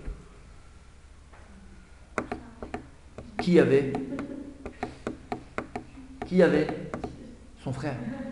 Il s'appelait Haran. Il y avait Haran qui était dans la foule. Et là-bas, le Midrash, il dit ce que Haran, il a pensé dans la tête. Comme ça, il dit le Midrash. Regardez dans les mots. Et Haran, il est là, il voit la scène. Soit tu te prosternes à l'idole, soit je viens dans le feu. Et Haran, il se fait dans la tête. Qu'est-ce que je fais, moi? Il dit comme ça. Si maintenant Abraham Avinu, il se jette dans le feu et il vit, alors moi je vais dire dans tout le monde, je suis avec Abraham. Non, si Abraham il se jette dans le feu et il meurt, moi je dis, je suis avec Nimrod. Bientôt les élections, je suis avec le gagnant, quoi. C'est super. C'est le Suisse, je suis neutre. On va voir. Il n'y a pas pire que ça. La girouette. Il y a des Suisses? Ouais. C'est qui? Non, mais les Juifs, c'est pas pareil. C'est une grande Suisse, pas un petit Suisse. Écoutez bien. Et donc, qu'est-ce qu'il se dit, Haran? Je vais avec le gagnant. Mais qu'est-ce qui se passe? Abraham, il va dans la fournaise. Entre parenthèses, on va ouvrir une petite parenthèse là. Vous savez que lorsqu'Abraham il va dans la fournaise, donc il va se jeter dans le feu. Et on a dit le Chidush Hatzum. Pourquoi il va être sauvé du feu? Par le mérite de Yaakov Avinu. Maintenant, le Midrash aussi il dit que quand est-ce que Dieu s'est dévoilé la première fois à Abraham Avinu? Alors il est dans le feu. Pas avant. Et ça la force. C'est pas Hachem, il lui a dit vas-y, c'est bon, je suis avec toi. Non, j'y vais. Maintenant, toujours on a l'impression, on a l'impression que lorsque Abraham Avinu se jetait dans la fournaise, on a l'impression que lorsqu'il se jette dans le feu, Abraham Avinu, qu'est-ce qu'il fait? Il se Lorsqu'Abraham il se jette dans le feu, qu'est-ce qu'il fait? C'est quoi cet acte? Et c'est quoi Messirut Nefesh? Hein?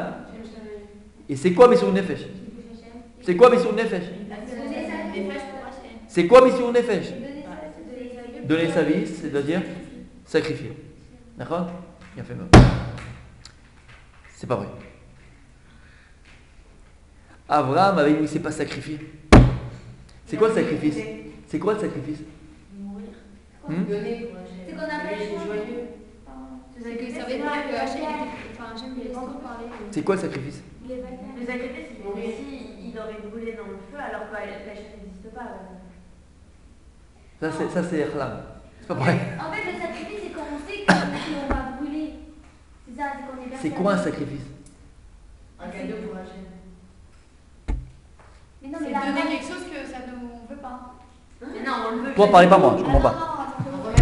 Non, Oui, là. mais là, Abraham, il savait qu'il allait rester en vie. Qu'est-ce que c'est? C'est par exemple, ça me saoule, mais je le fais. Je me sacrifie. Émet, il y a fait, il y a du vrai. Traître, il y a fait. Ça veut dire quoi? Ça veut dire quoi ce que tu y as fait? Vas-y. Je le fais parce que bon, j'ai pas le choix, alors je le fais. C'est quoi un sacrifice quand même? Un sacrifice de Beth Amikdash, c'est quoi? C'est quoi un sacrifice qu'on a mis au Beth Amikdash? Contre sa nature, ouais. Il y a fait. C'est quoi un sacrifice qu'on a mis au Beth Amikdash? C'est sacrifice. C'est tuer une chose pour une autre. C'est tout. C'est ça, sacrifice. Tu comprends? C'est exactement ça. C'est-à-dire que quand je dis je sacrifie une chose, c'est que j'ai tué une chose pour une autre. Mais pour faire une chose pareille, il faut être un darga énorme. Pourquoi? Parce que ce que tu viens de dire, c'est quoi ce que tu viens de dire? Ça s'appelle halal. Ouais. Après 5 ans de mariage, 7 ans de mariage, tu vas te marier avec un avrech, Bezrat Hashem. D'accord? Bon, pas toi, parce que c'est pas l'exemple que je donnais, c'est pas bon. Donc pas toi. C'est pareil si tu es avec qui tu dois te marier, mais c'est pas toi. Ok? Et puis après 7 ans de mariage, tu te maries avec un avrech et c'est difficile. C'est pas facile. Niveau parnassa, niveau machin. Des fois c'est pas facile. Le Yitzhara il attaque sur ça. Combien malheureusement après 7 ans et 5 ans, et qu'est-ce qu'elle dit la femme? Je me suis sacrifié pour toi, pauvre type. Hein? Je me suis sacrifié pour toi. Mais où est l'erreur? Regarde. c'est qu'elle s'est sacrifiée. Non, attends. T'imagines, je viens avec une mallette de 500 millions de dollars. Ok? 500 millions de dollars. Et je dis, qu'est-ce qu'il y a un projet ici, là? Un petit projet? J'investis. Ouais? Si maintenant tu viens avec un projet, voilà, j'ai un projet de fou. Et maintenant je viens avec ma mallette et je te donne les 500 millions de dollars et je te les donne. Je me sacrifie là? Je me sacrifie? Va demander à un investisseur. Si lorsqu'il donne son argent à une start-up, il se sacrifie. Qu'est-ce qu'il fait, comme je l'ai dit? Il investit. C'est quoi s'investir? C'est que je crois à la chose alors que je m'investis dedans. Dans ton couple, c'est pareil. Si après 7 ans de mariage, tu viens et tu dis, je me suis sacrifié pour toi, pauvre type. C'est qu'en vérité, toute ta vie, c'est la mort. C'est qu'en vérité, tu as tué une chose pour une autre. Donc tu n'étais pas shléma avec ce que tu fais. Tu n'étais pas entier avec ce que tu fais. Il faut être entier dans ce qu'on fait. Il faut être vrai dans ce qu'on fait. Il faut être challenge dans tes décisions. Si maintenant toi, tu vas te marier, c'est un exemple de ça, mais tu vas te marier avec quelqu'un qui tue toute la journée. On peut passer comme un sacrifice. Alors ne le fais pas, rentre chez toi, vas-y, pépère. Non, vois ça comme un investissement. Si ta vie, dans tout ce que tu fais, tu vois ça comme un investissement, alors tu ne vas jamais te pendre. Tu ne regretteras jamais. Tu ne regretteras jamais. Parce que les vrais investisseurs, même quand ils ont perdu, ils ne sont pas regrettés. Parce qu'ils ont investi. Ils ne regrettent pas. Or que lorsque tu te sacrifies, en réalité, tu tues une chose pour une autre. Et là, tu te dis à la fin, ça n'avait pas le coup. Tu comprends? Donc Abraham, il ne s'est pas sacrifié dans le feu. Il n'est pas parti dans la fournaise et il a dit, je me sacrifie pour Dieu. Il n'a pas tué une chose pour une autre. Parce que lorsqu'Abraham il avait devant lui l'idole, et lorsqu'il avait devant lui quoi? On en parlera à Hanouka, Bezrat Hashem, il avait devant lui la fournaise. Lorsqu'il s'est jeté dans la fournaise, il n'est pas parti pour mourir, il est parti pour vivre. Se prosterner à l'idole, c'est la mort. Aller dans la fournaise, c'est la vie. Je m'investis complètement pour Dieu. Je ne me sacrifie pas pour lui. Et Tom écrit là, je termine. Pourquoi je dis que c'est tellement important d'avoir cette conscience-là dans Avodat Hashem? Parce que notre Avodat Hashem, elle est complètement différente. Il faut arrêter de voir Avodat Hashem comme un sacrifice. C'est vrai, il y a ce lien de sacrifice. Je ne dis pas que ça n'existe pas. Et je ne dis pas des fois qu'il faut faire des sacrifices. Je ne le dis pas. Parce que oui, quelque part, des fois, on n'est pas au niveau de s'investir.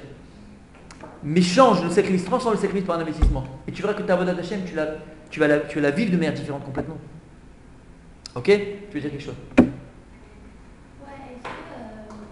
Une concession, c'est comme un sacrifice? Une concession, c'est-à-dire, donne un exemple. Quand on fait des concessions, c'est-à-dire finalement on fait pas ce qu'on a envie finalement, c'est ça, donc on se sacrifie. Encore une fois, ça dépend de la conscience que tu vas avoir. Si la concession que tu fais, elle vient d'un sacrifice, alors oui. Mais si la concession que tu fais, elle vient d'investissement, je fais une concession pour investir dans mon couple. Donc c'est pour investir, c'est pas pour sacrifier. Mais si lorsque tu fais la concession, c'est un sacrifice, on arrive bien au même point. Tu comprends ce que je veux dire? Tout dépend de ta kavana. La kavana que tu vas avoir quand tu fais cette concession-là. Ok? Donc on revient au Midrash. Donc qu'est-ce qu'il a dit à Aran? Aran a dit avec le gagnant. Ok? Maintenant il s'est jeté dans le feu, on a dit. Il est sorti vivant.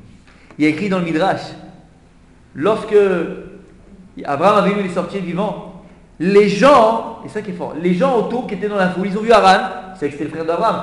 Ils ont dit, et toi alors? Avec qui tu es maintenant? Maintenant il pose la question. Qu'est-ce qu'il a dit? Anna, mais Abraham, Anna. Moi je suis avec Abraham Avinu. Ah, t'es avec Abraham? Dans le feu. Qu'est-ce qui s'est passé? On l'a jeté dans le feu et c'est devenu un méchoui. D'accord? Il est mort.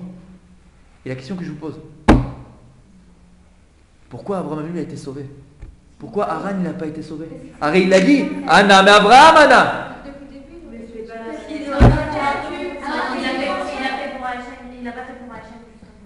Il était sincère. Non, il était sincère.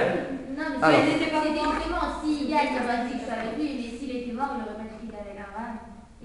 Et même parce que c'était vrai alors, c'est pas parce que c'est pas vrai. C'est pas venu de lui, il a dit bon je fais comme lui et puis on verra bien. Voilà. Mais d'accord, mais alors il croyait après parce qu'Abraham il a été vivant, donc Bémet. Ça change rien, c'est parce qu'il a lui, il a fait ça pour se sauver. Sauvé de qui? De... Non, après il a dit vraiment, il lui a dit avec qui tu es? Moi je suis avec Abraham. Il était honnête, Bémet était avec Abraham avec nous. Et Bémet il était avec Abraham.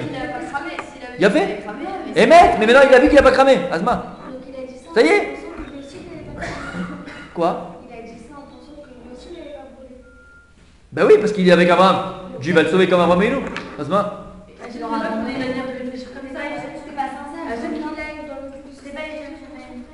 Mais il n'avait pas la même idée qu'Abraham. Il avait, il fait, ouais, alors, C'est pas la même il chose. a envie, c'est bon. Mais non, Quoi? c'est pas Dieu. Comment Hachem il s'est jeté dans le feu. Abraham. Mais Abraham, comment Abraham s'est jeté dans le feu, c'était pour.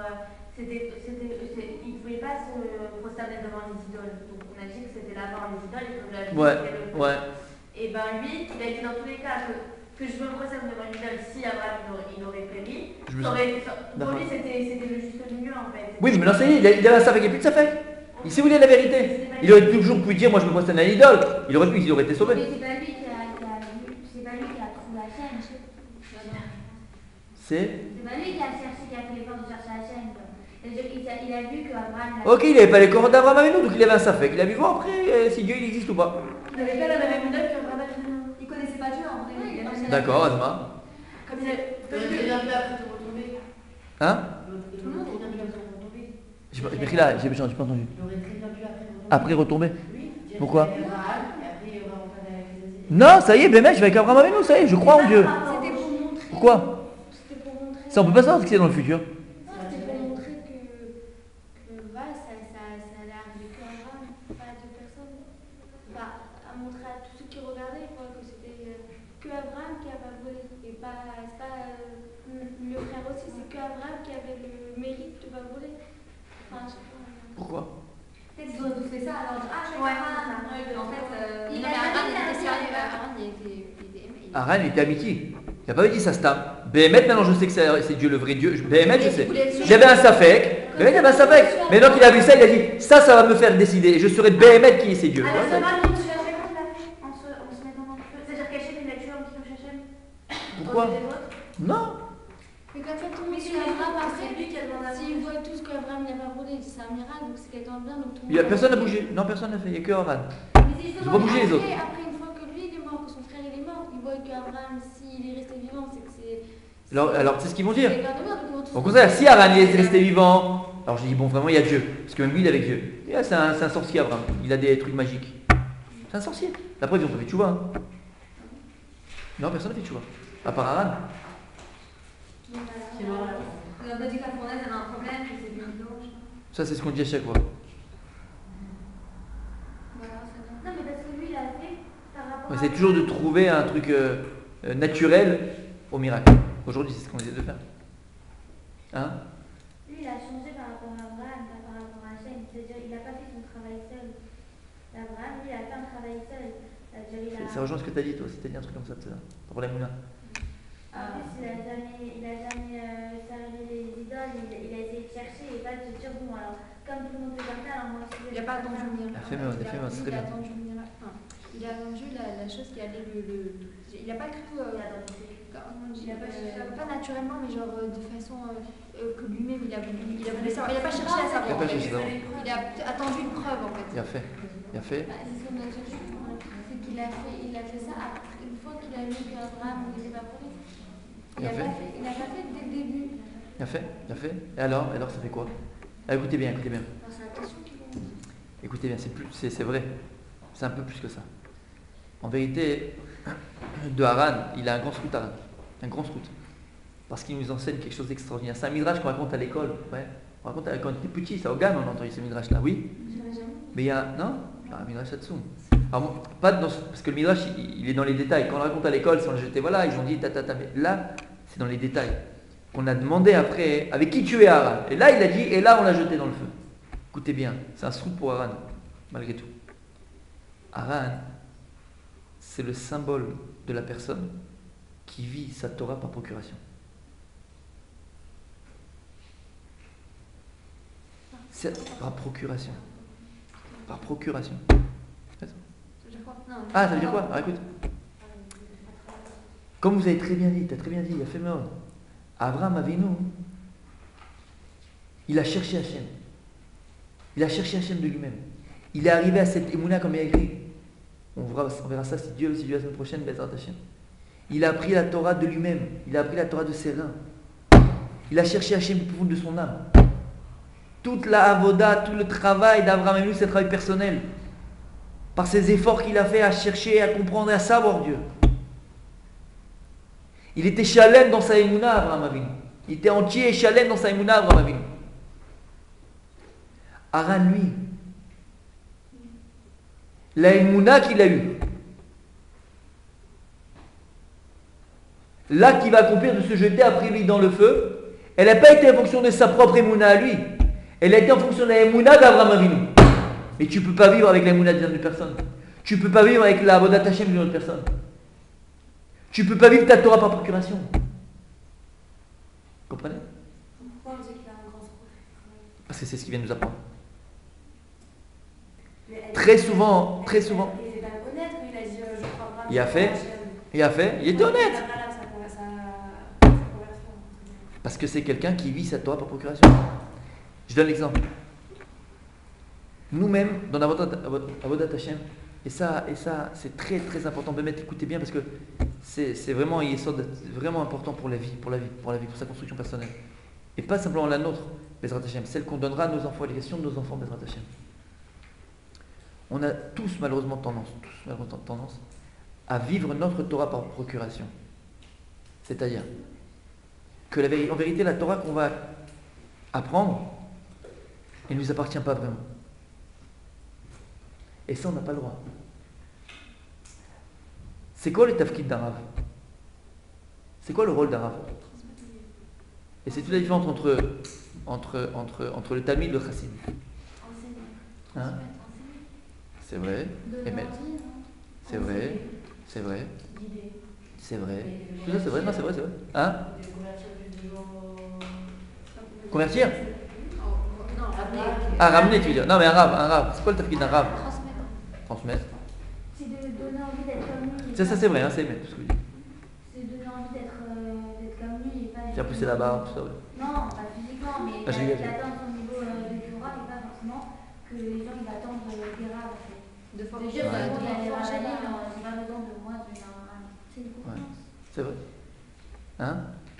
Non, il y a une certaine confiance entre. Tout ce que vous dites, c'est vrai. Le rav, il transmet, le rav, il enseigne, le rav, il conseille, le rav... émettre. Mais le but ultime d'un rav, Il peut se débrouiller, enfin, l'élève, il peut se débrouiller seul après. il a fait meurtre. C'est en vérité donner à ses élèves une indépendance. C'est que tu vas être indépendant. C'est-à-dire que la Torah, maintenant que le rav, il t'enseigne, la Torah que le rav, il m'enseigne, elle va me permettre de dévoiler ce que je suis moi. Je vais utiliser la Torah de mon rav. Je vais développer par la Torah de mon rav. Mais la Torah qui va m'enseigner mon rav, elle va me permettre de dévoiler ce que moi je dois devenir. Et pas ce que lui il est. Vous comprenez ce que ça veut dire? Je ne dois pas être un robot. Je ne dois pas être un clone de mon rav. Bien sûr, après, à partir du moment où on a un rav, c'est sûr qu'il y a des ressemblances. C'est sûr que la chita, ça va être la même. C'est sûr que la grande direction sera la même. Mais c'est tout. C'est-à-dire que le rav, il doit te donner les kelim, les moyens, les ustensiles qui te permettront de faire toujours les bons choix dans ta vie. Et ensuite, toi aussi, de pouvoir transmettre cette Torah et avoir des talmidim et encore donner une grande chaîne. Tu comprends ce que ça veut dire? Le rav, il n'est pas là comme un gourou. C'est pas un gourou, un rav. Il n'est pas là pour avoir des esprits et lesquels il est là et il les prend. Et ça lui, ça appartient. Comprenez ce que ça veut dire? Et malheureusement, très souvent dans la Torah, c'est pas forcément la faute du rav. Et c'est très souvent plus la faute du talmid. Que le talmid, c'est ce qu'il cherche. Il cherche pas un rav, il cherche un gourou. Alors rav, je refais la peinture de la maison, quelle couleur? Quelle couleur t'aimes, je sais pas moi. Ça va pas en ce moment? Je sais pas, c'est débile. Non, c'est important, je veux savoir. Ah, d'accord. J'achète une voiture. Quelle voiture? Qu'est-ce que t'aimes? Je sais pas. T'as pas une question un peu plus, je sais pas, plus sympathique? Vous comprenez ce que je veux dire? Il y a des gens qui ne se reposent que sur le rav, et ça c'est pas bon. Parce que c'est plus un rav, c'est un gourou. Et qu'est-ce qu'on fait en vérité? On vit notre Torah par procuration. On vit pas notre Torah, on vit la Torah de l'autre. Pareil, tu vas imiter ta vie dans la Avodat Hashem par rapport à ta copine.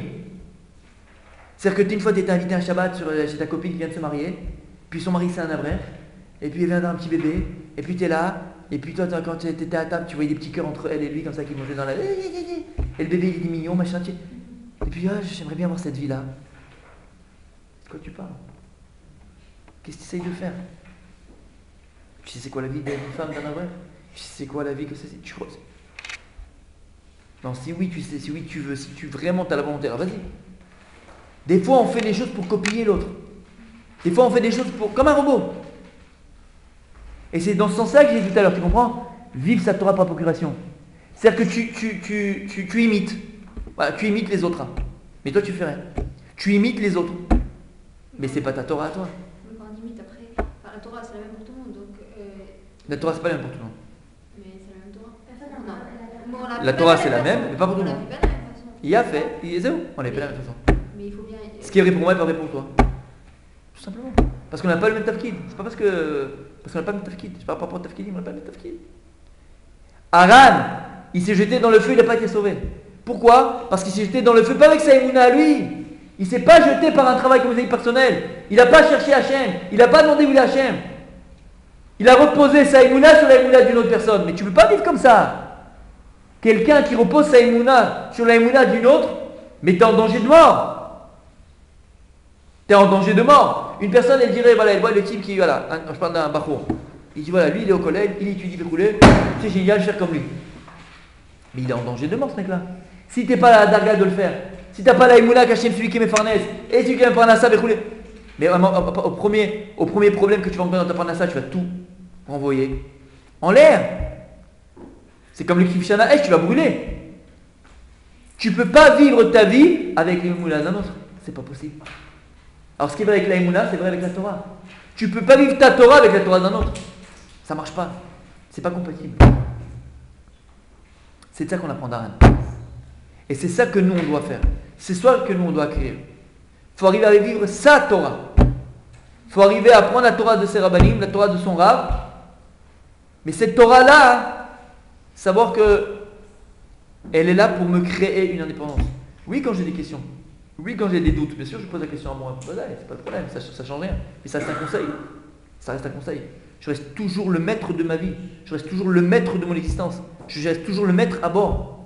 Je reste toujours le maître de ma conscience. Et lorsque je demande conseil, parce que je décide de demander conseil. Et de tout ce qu'il me dit, parce que voilà, mais je décide. C'est pas que je prends ma vie et je la mets dans les mains d'un autre. Ça, t'as pas le droit de le faire. T'as pas le droit de le faire. Ça, c'est ce qu'il va prendre. C'est ce qu'il faut.